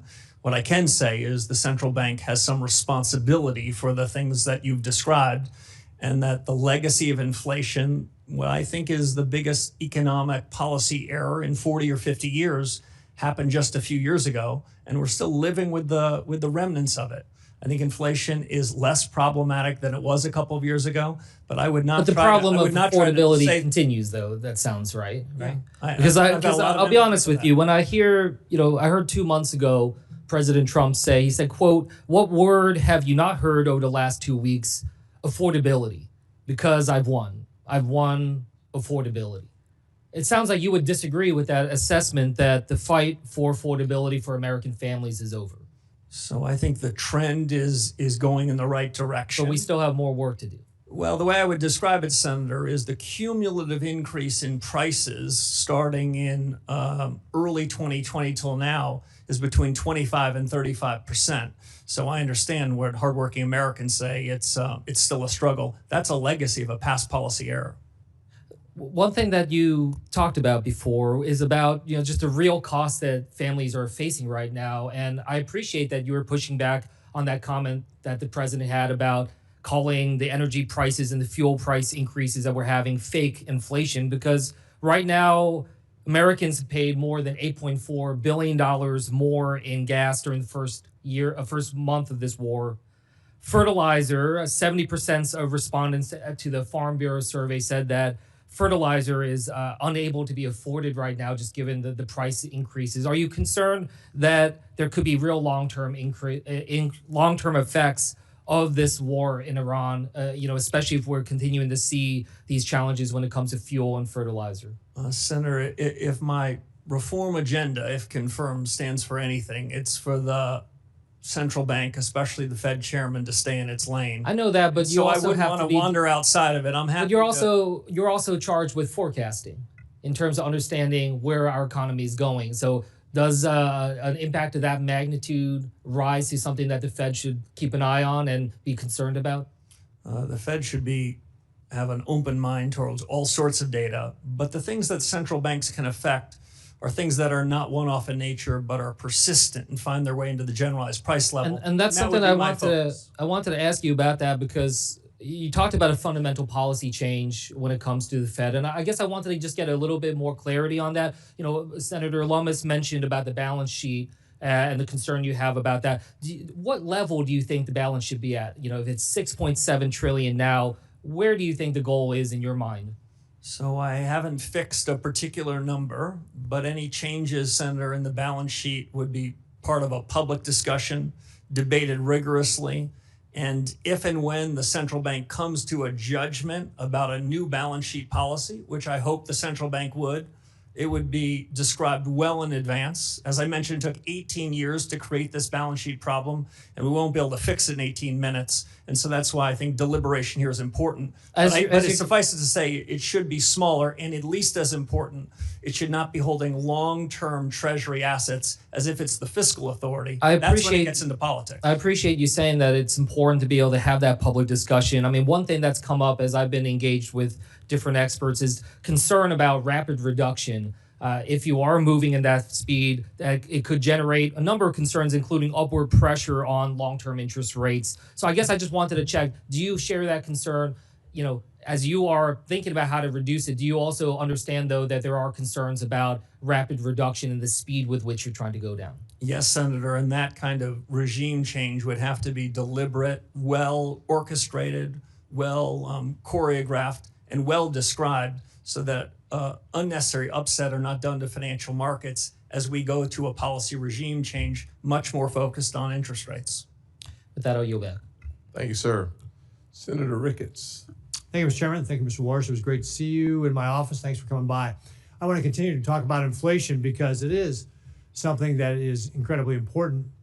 I think you share the view that inflation is a silent tax on American households. Is that accurate? Senator, it's accurate. It's the most regressive tax that anyone in Washington could come up with. If you were trying to do the most harm to the least well-off among us, inflation would be the way to do it. Yeah, and my colleagues on the other side of the aisle have been talking about that. And I note, at least I don't recall, that they ever talked about that during the Biden administration. Because it was during the Biden administration that we saw this record inflation, this 40-year-old high inflation. And yet my Democrat colleagues were silent about it back then. Now they want to talk about it. But of course, American households were hurting back then as well. Inflation was caused by President Biden's reckless policies and reckless spending. Let's look at ARPA, a partisan bill that was passed by the Democrats, which cost taxpayers $1.9 trillion. When ARPA was passed in March of 2021, inflation was at 2.6%. Inflation quickly accelerated. It was over 5% by May, June, and July. And by the end of the year, December, it was 7%. Does federal government spending have anything to do with inflation, Mr. Warsh?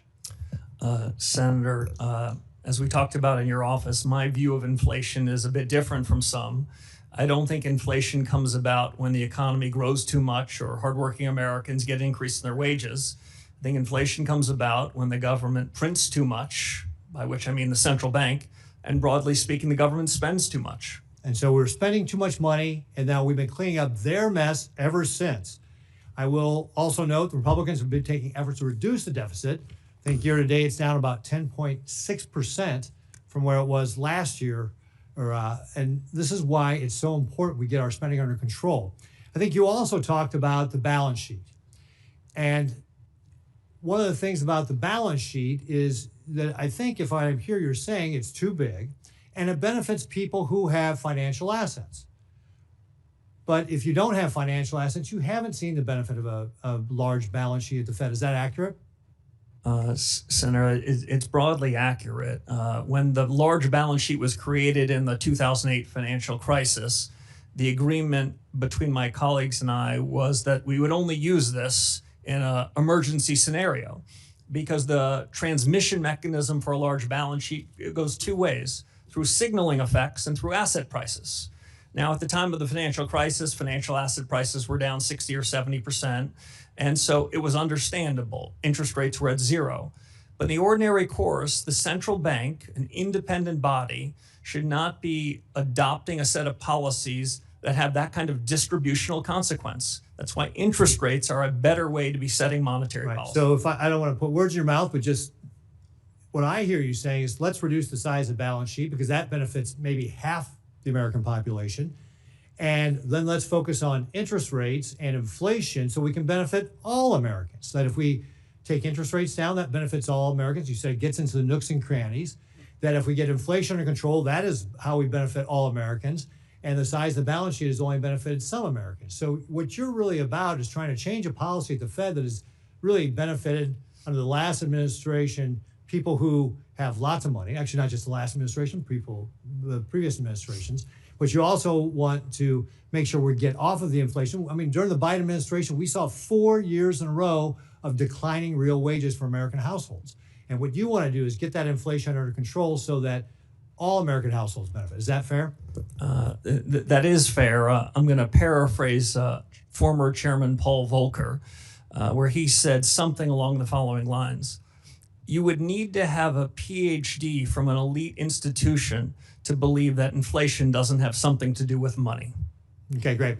Real briefly, I've only got a few seconds left here, but I'm going to switch topics on you real briefly.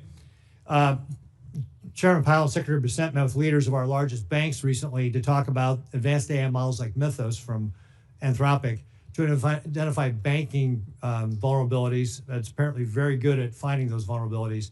When confirmed, what will you do to modernize the Federal Reserve's internal risk assessments, tabletop or scenario planning exercises to ensure that we can anticipate and defend against the type of emerging risks that potentially models like Mythos could present if used in the wrong hands? I have about 20 seconds to answer that. 20 seconds. Senator, a lot is the short answer. The 15-second answer beyond that is the pace of change in these technologies is accelerating.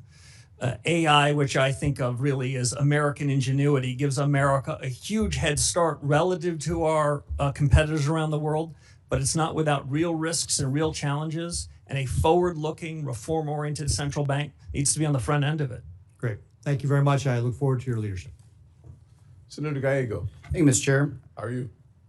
In a 2019 interview with Bloomberg, you said monetary policy is important not for the decision it makes, but for reasons it gives for the explanations. Mr. Warsh, the Federal Open Market Committees, or that the Fed sets U.S. monetary policy through interest rate decisions at those meetings, do you commit to maintaining the current practice of holding a meeting at least once every 8 weeks, yes or no?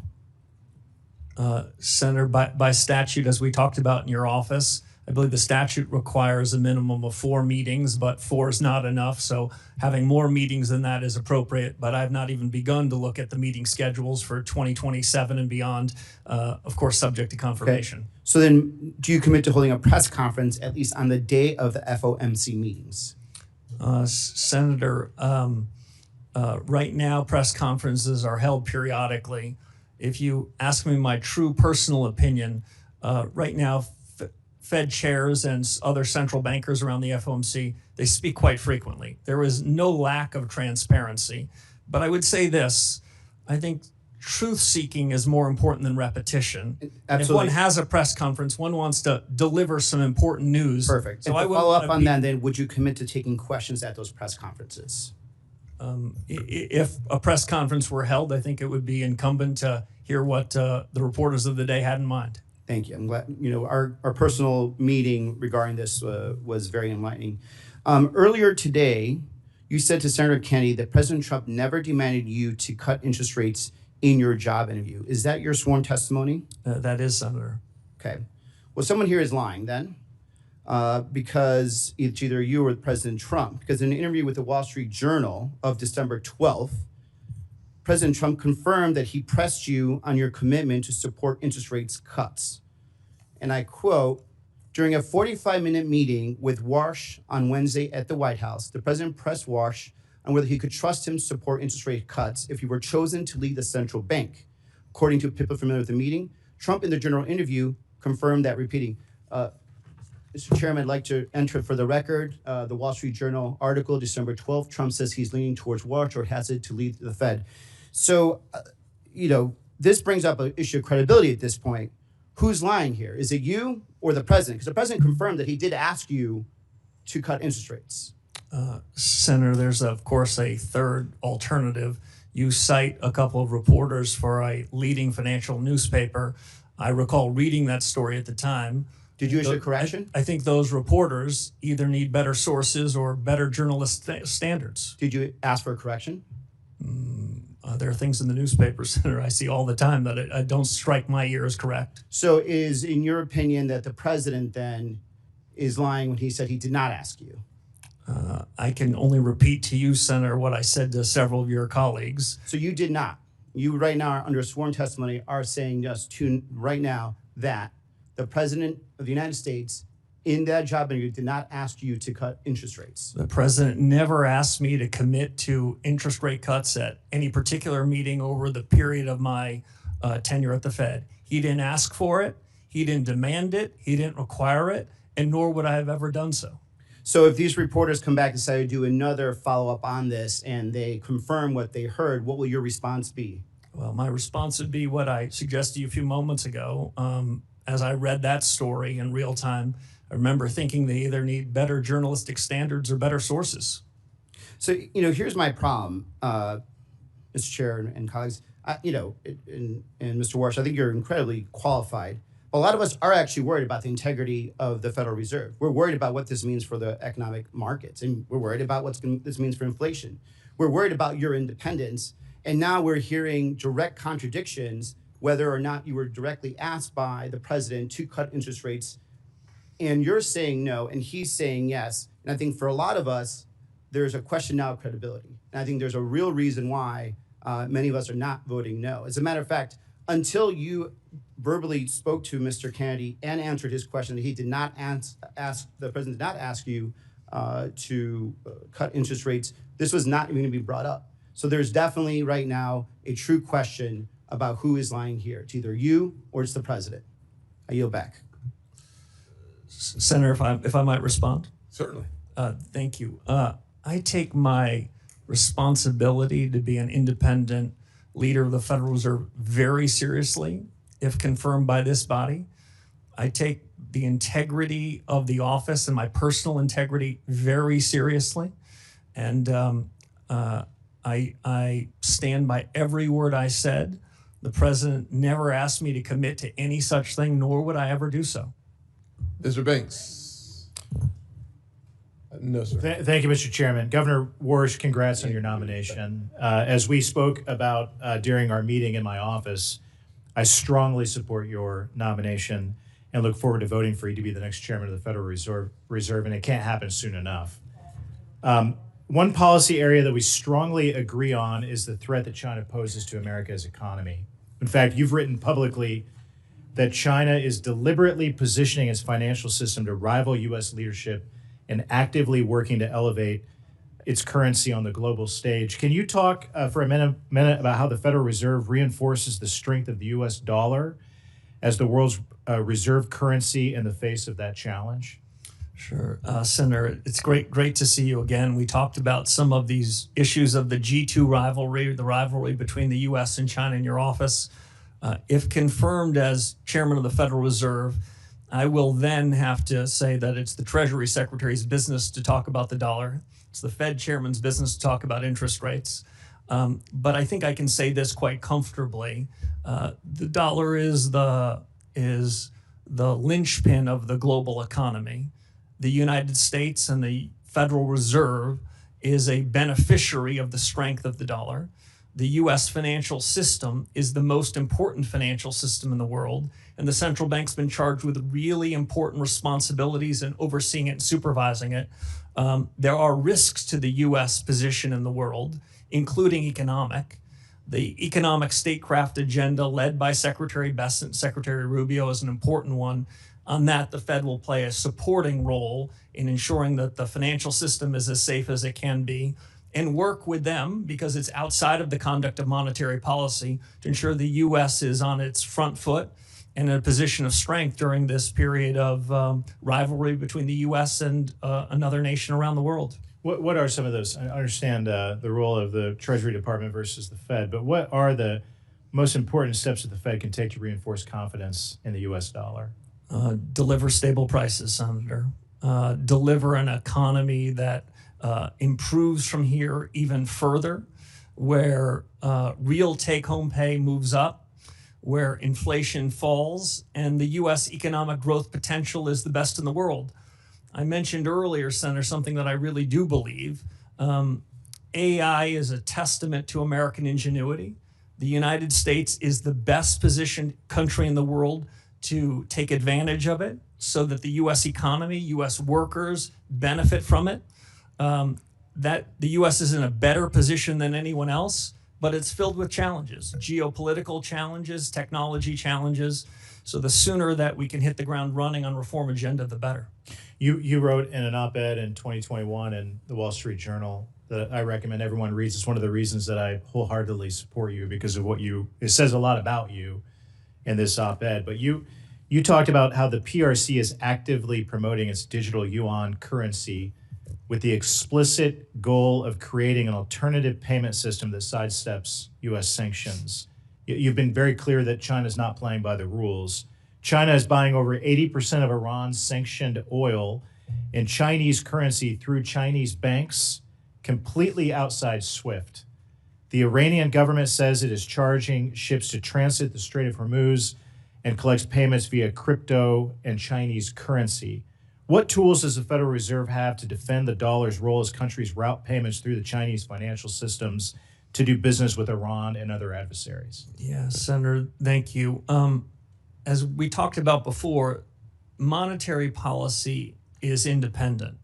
But outside of monetary policy, the Federal Reserve can be working hand in hand with the rest of the government. The Federal Reserve is independent inside of government, not independent of government. What the U.S. can do with respect to the dollar is have a more robust payment system. The Fed has a number of payment systems that most financial participants in the world use. I would say they all are in need of substantial reform. There's a system called Fed Now, which some describe as Fed Yesterday. There's a series of new technologies that the Fed needs to oversee and needs to architect so that the payment system in the U.S. is the safest, most efficient, most capable in the world. Otherwise, we'll be losing to adversaries around the world in being the linchpin of the global economy.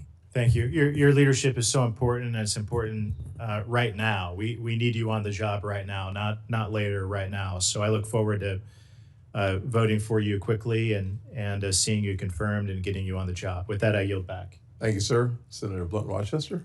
Thank you, Mr. Chairman Yes, and ma'am. Ranking Member Warren. Also, thank you, Mr. Warsh, for taking the time also to meet with me earlier this week. I share many of the concerns of different committee members about us kind of putting the cart before the horse. And in one regard, it is the whole issue of independence of the Fed. And I know you have made commitments both in your testimony and here today with us in the process of watching the president try to fire Chairman Powell as well as Governor Lisa Cook, it really raises a lot of red flags for us. Even Justice Kavanaugh said that no president has fired a sitting governor in the 112-year history of the Fed, which was structured to be independent of day-to-day politics, and that it would weaken, if not shatter, the independence of the Federal Reserve. There are a lot of questions here today as well about both ethics and whether or not all the paperwork is in, and even Senator Warren's question about, selling of the assets and whether they will be transparent is something that's important, again, to ensure confidence. And so I shared some of those concerns with you in person when we met, and I share them here for the record. I did have a question. I want to focus on AI, but I did have a question beforehand that I wanted to clarify. You mentioned your desire for reform as well as regime change at the Fed. Could you just clarify, you didn't mean removing the regional bank presidents whose 5-year terms were just restated and re-upped in December? Senator, I meant policy regime change. Got it. So for the record, we're not looking at regime change for those 12 board presidents. I want to jump to AI because it's probably one of the number one issues that I hear about in my state. I'm former Secretary of Labor in Delaware. This is something that I asked Chair Powell when he was here as well about. A lot has happened in a year. And one of the things you have characterized this as the most productivity enhancing wave of our lifetimes, past, present, and future. You have described it as structurally disinflationary, and that central bankers must make a bet. I'm in the camp with Senator Kennedy. I'm concerned about us making a bet on something that we know, you've said it, Chairman Powell said it, we don't have the data to even understand yet. And so my first question is, what happens for policy if that surge doesn't materialize as expected? Yeah. So, Senator, I enjoyed our discussion.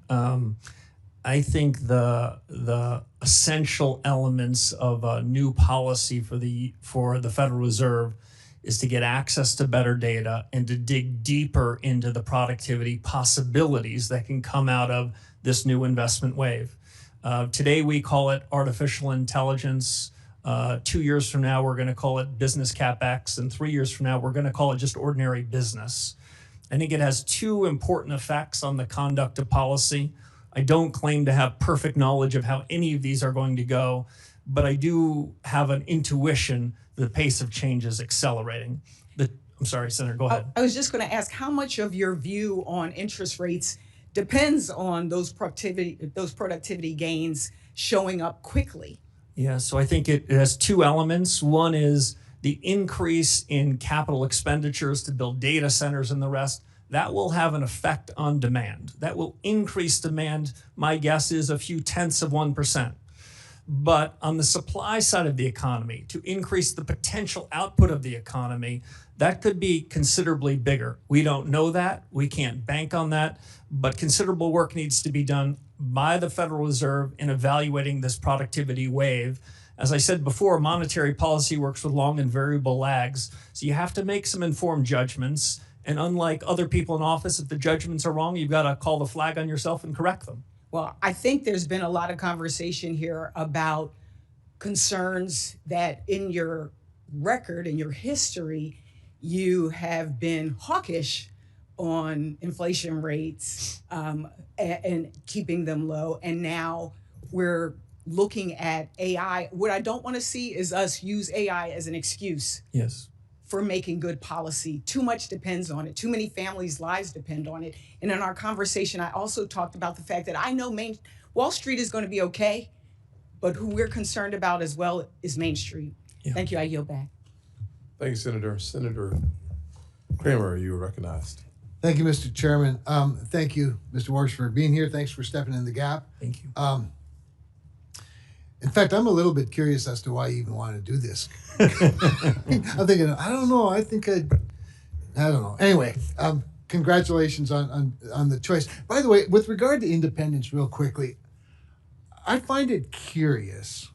In fact, I've often found curious that people expect somebody who's appointed by an elected official has to be confirmed by 100 other elected officials would somehow not have a philosophy.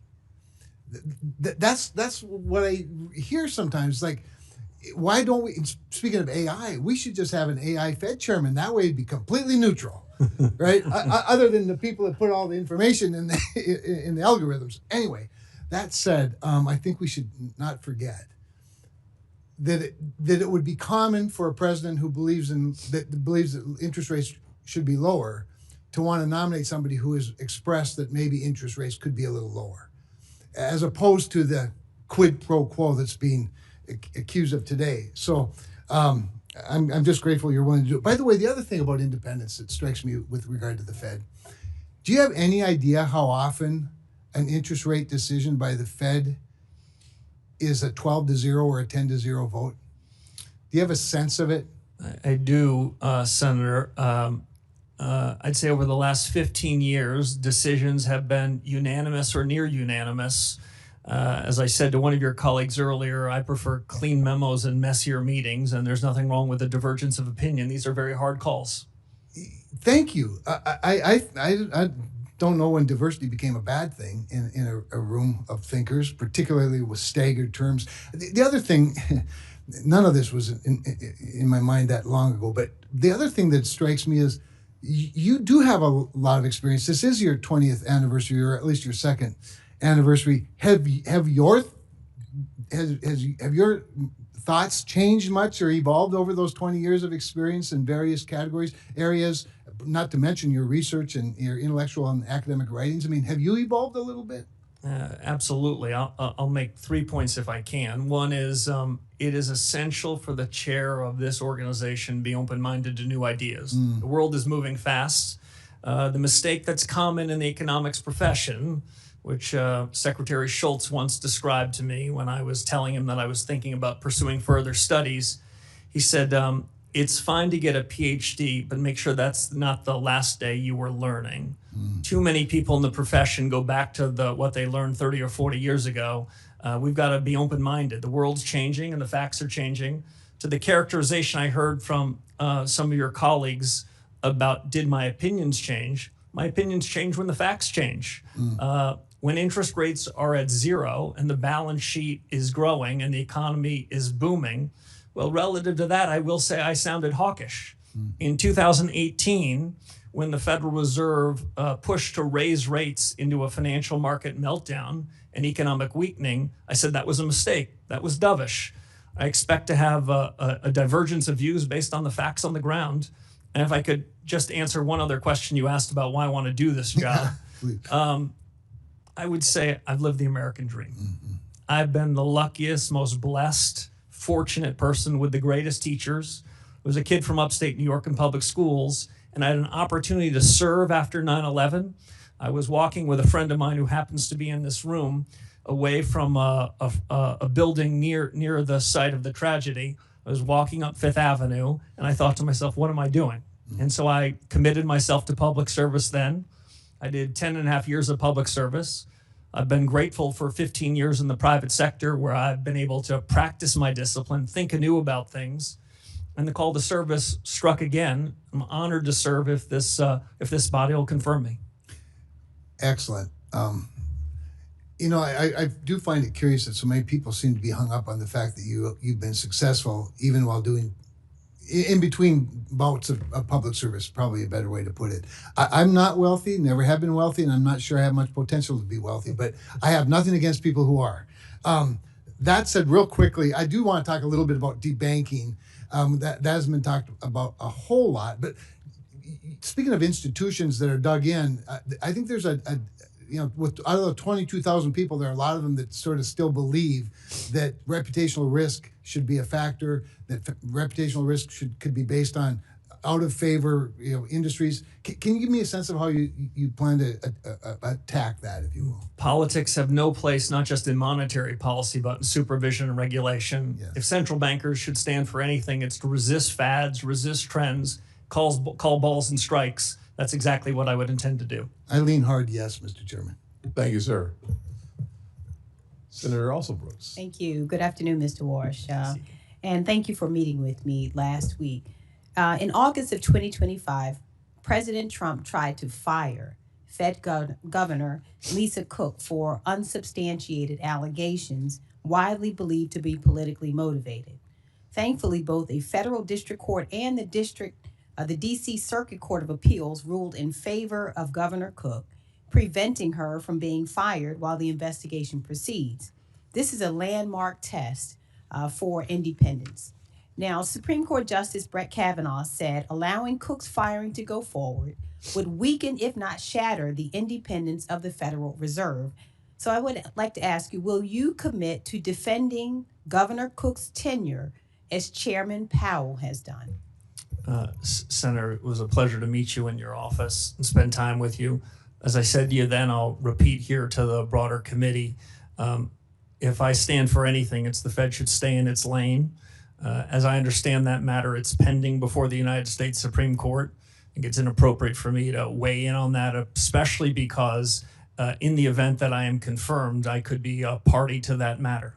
Well, I disagree with Mr. Warsh. I disagree with you. This is your future colleague who is confirmed by both this committee and this Senate to serve her country. Chairman Powell has defended her tenure, and your answer to this is you will not defend her. Is that correct? No, Senator, that's not my answer. My answer is there's a pending case before the Supreme Court, the results of which I think we're going to hear about soon. If confirmed by this body, I will follow the Constitution, the Supreme Court law, and the best of the Fed's tradition. Well, let me ask you this then. Do you agree or disagree with Justice Kavanaugh on the Supreme Court, who said that her firing would weaken, if not shatter, the Fed's independence? Do you agree with Justice Kavanaugh? So I took a constitutional law class, but I wouldn't say I'm worthy of being a Supreme Court justice. What I can say is Fed independence means everything to me. And it means, and that's exactly what I would try to do if I'm confirmed. Well, I'd like to move on to the criminal investigation of Chairman Powell. The Trump administration could have taken many off-ramps to end what is a ridiculous exercise. Instead, they have doubled down. U.S. Attorney for the District of Columbia, Jeanine Pirro, sent prosecutors to the Fed last week to continue this circus, and they were turned away.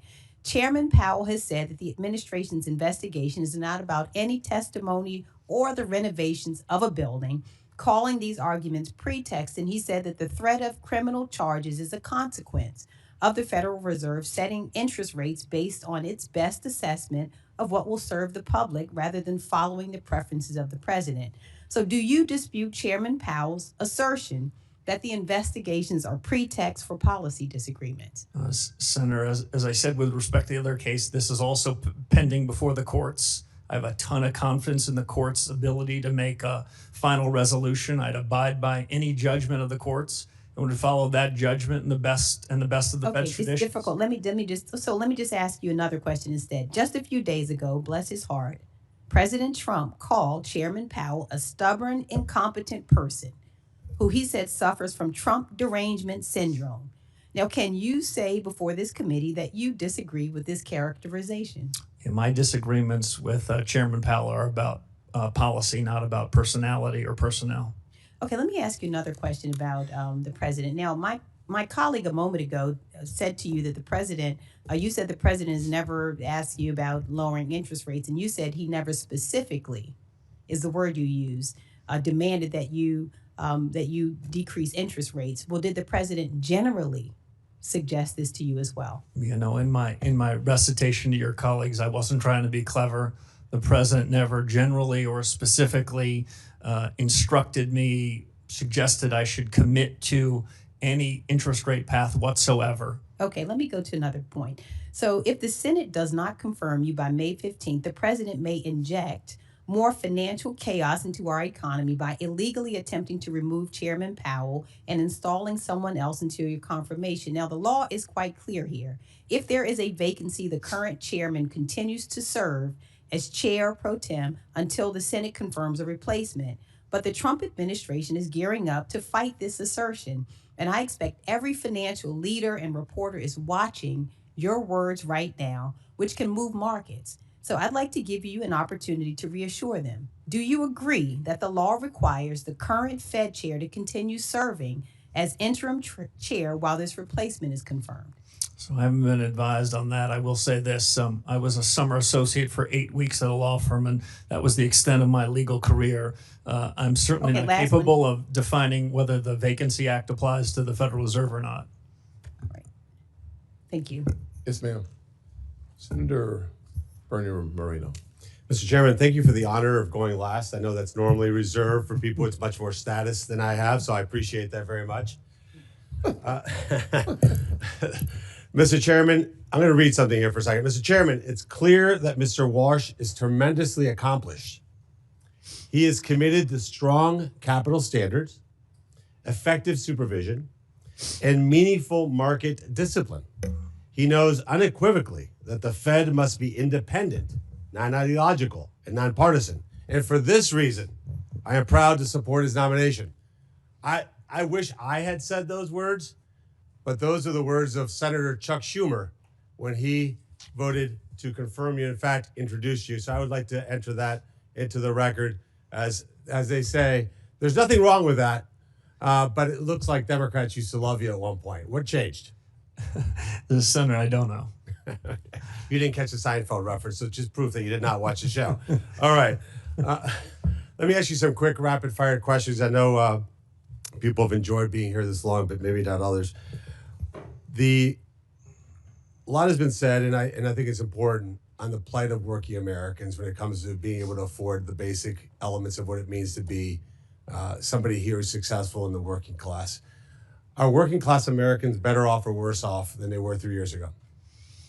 The aggregate statistics show improvement, but I do want to suggest with better Fed policy, I think the improvement can be stronger. No, clearly. But and we're not done, and we have a long way to go. But if you're somebody who's an average working American today in 2026, you're better off than you were 3 years ago, because 3 years ago, you were getting demolished by generationally high inflation. Is that true? The trajectory on inflation is improving, but there's more work to do. And one of the key parts of why I'm supporting you is because a total and complete focus and understanding that the interest rate tool is the tool that allows you to help working Americans much more than the balance sheet tool. Would you agree? Yes, Senator, I do. All right, perfect.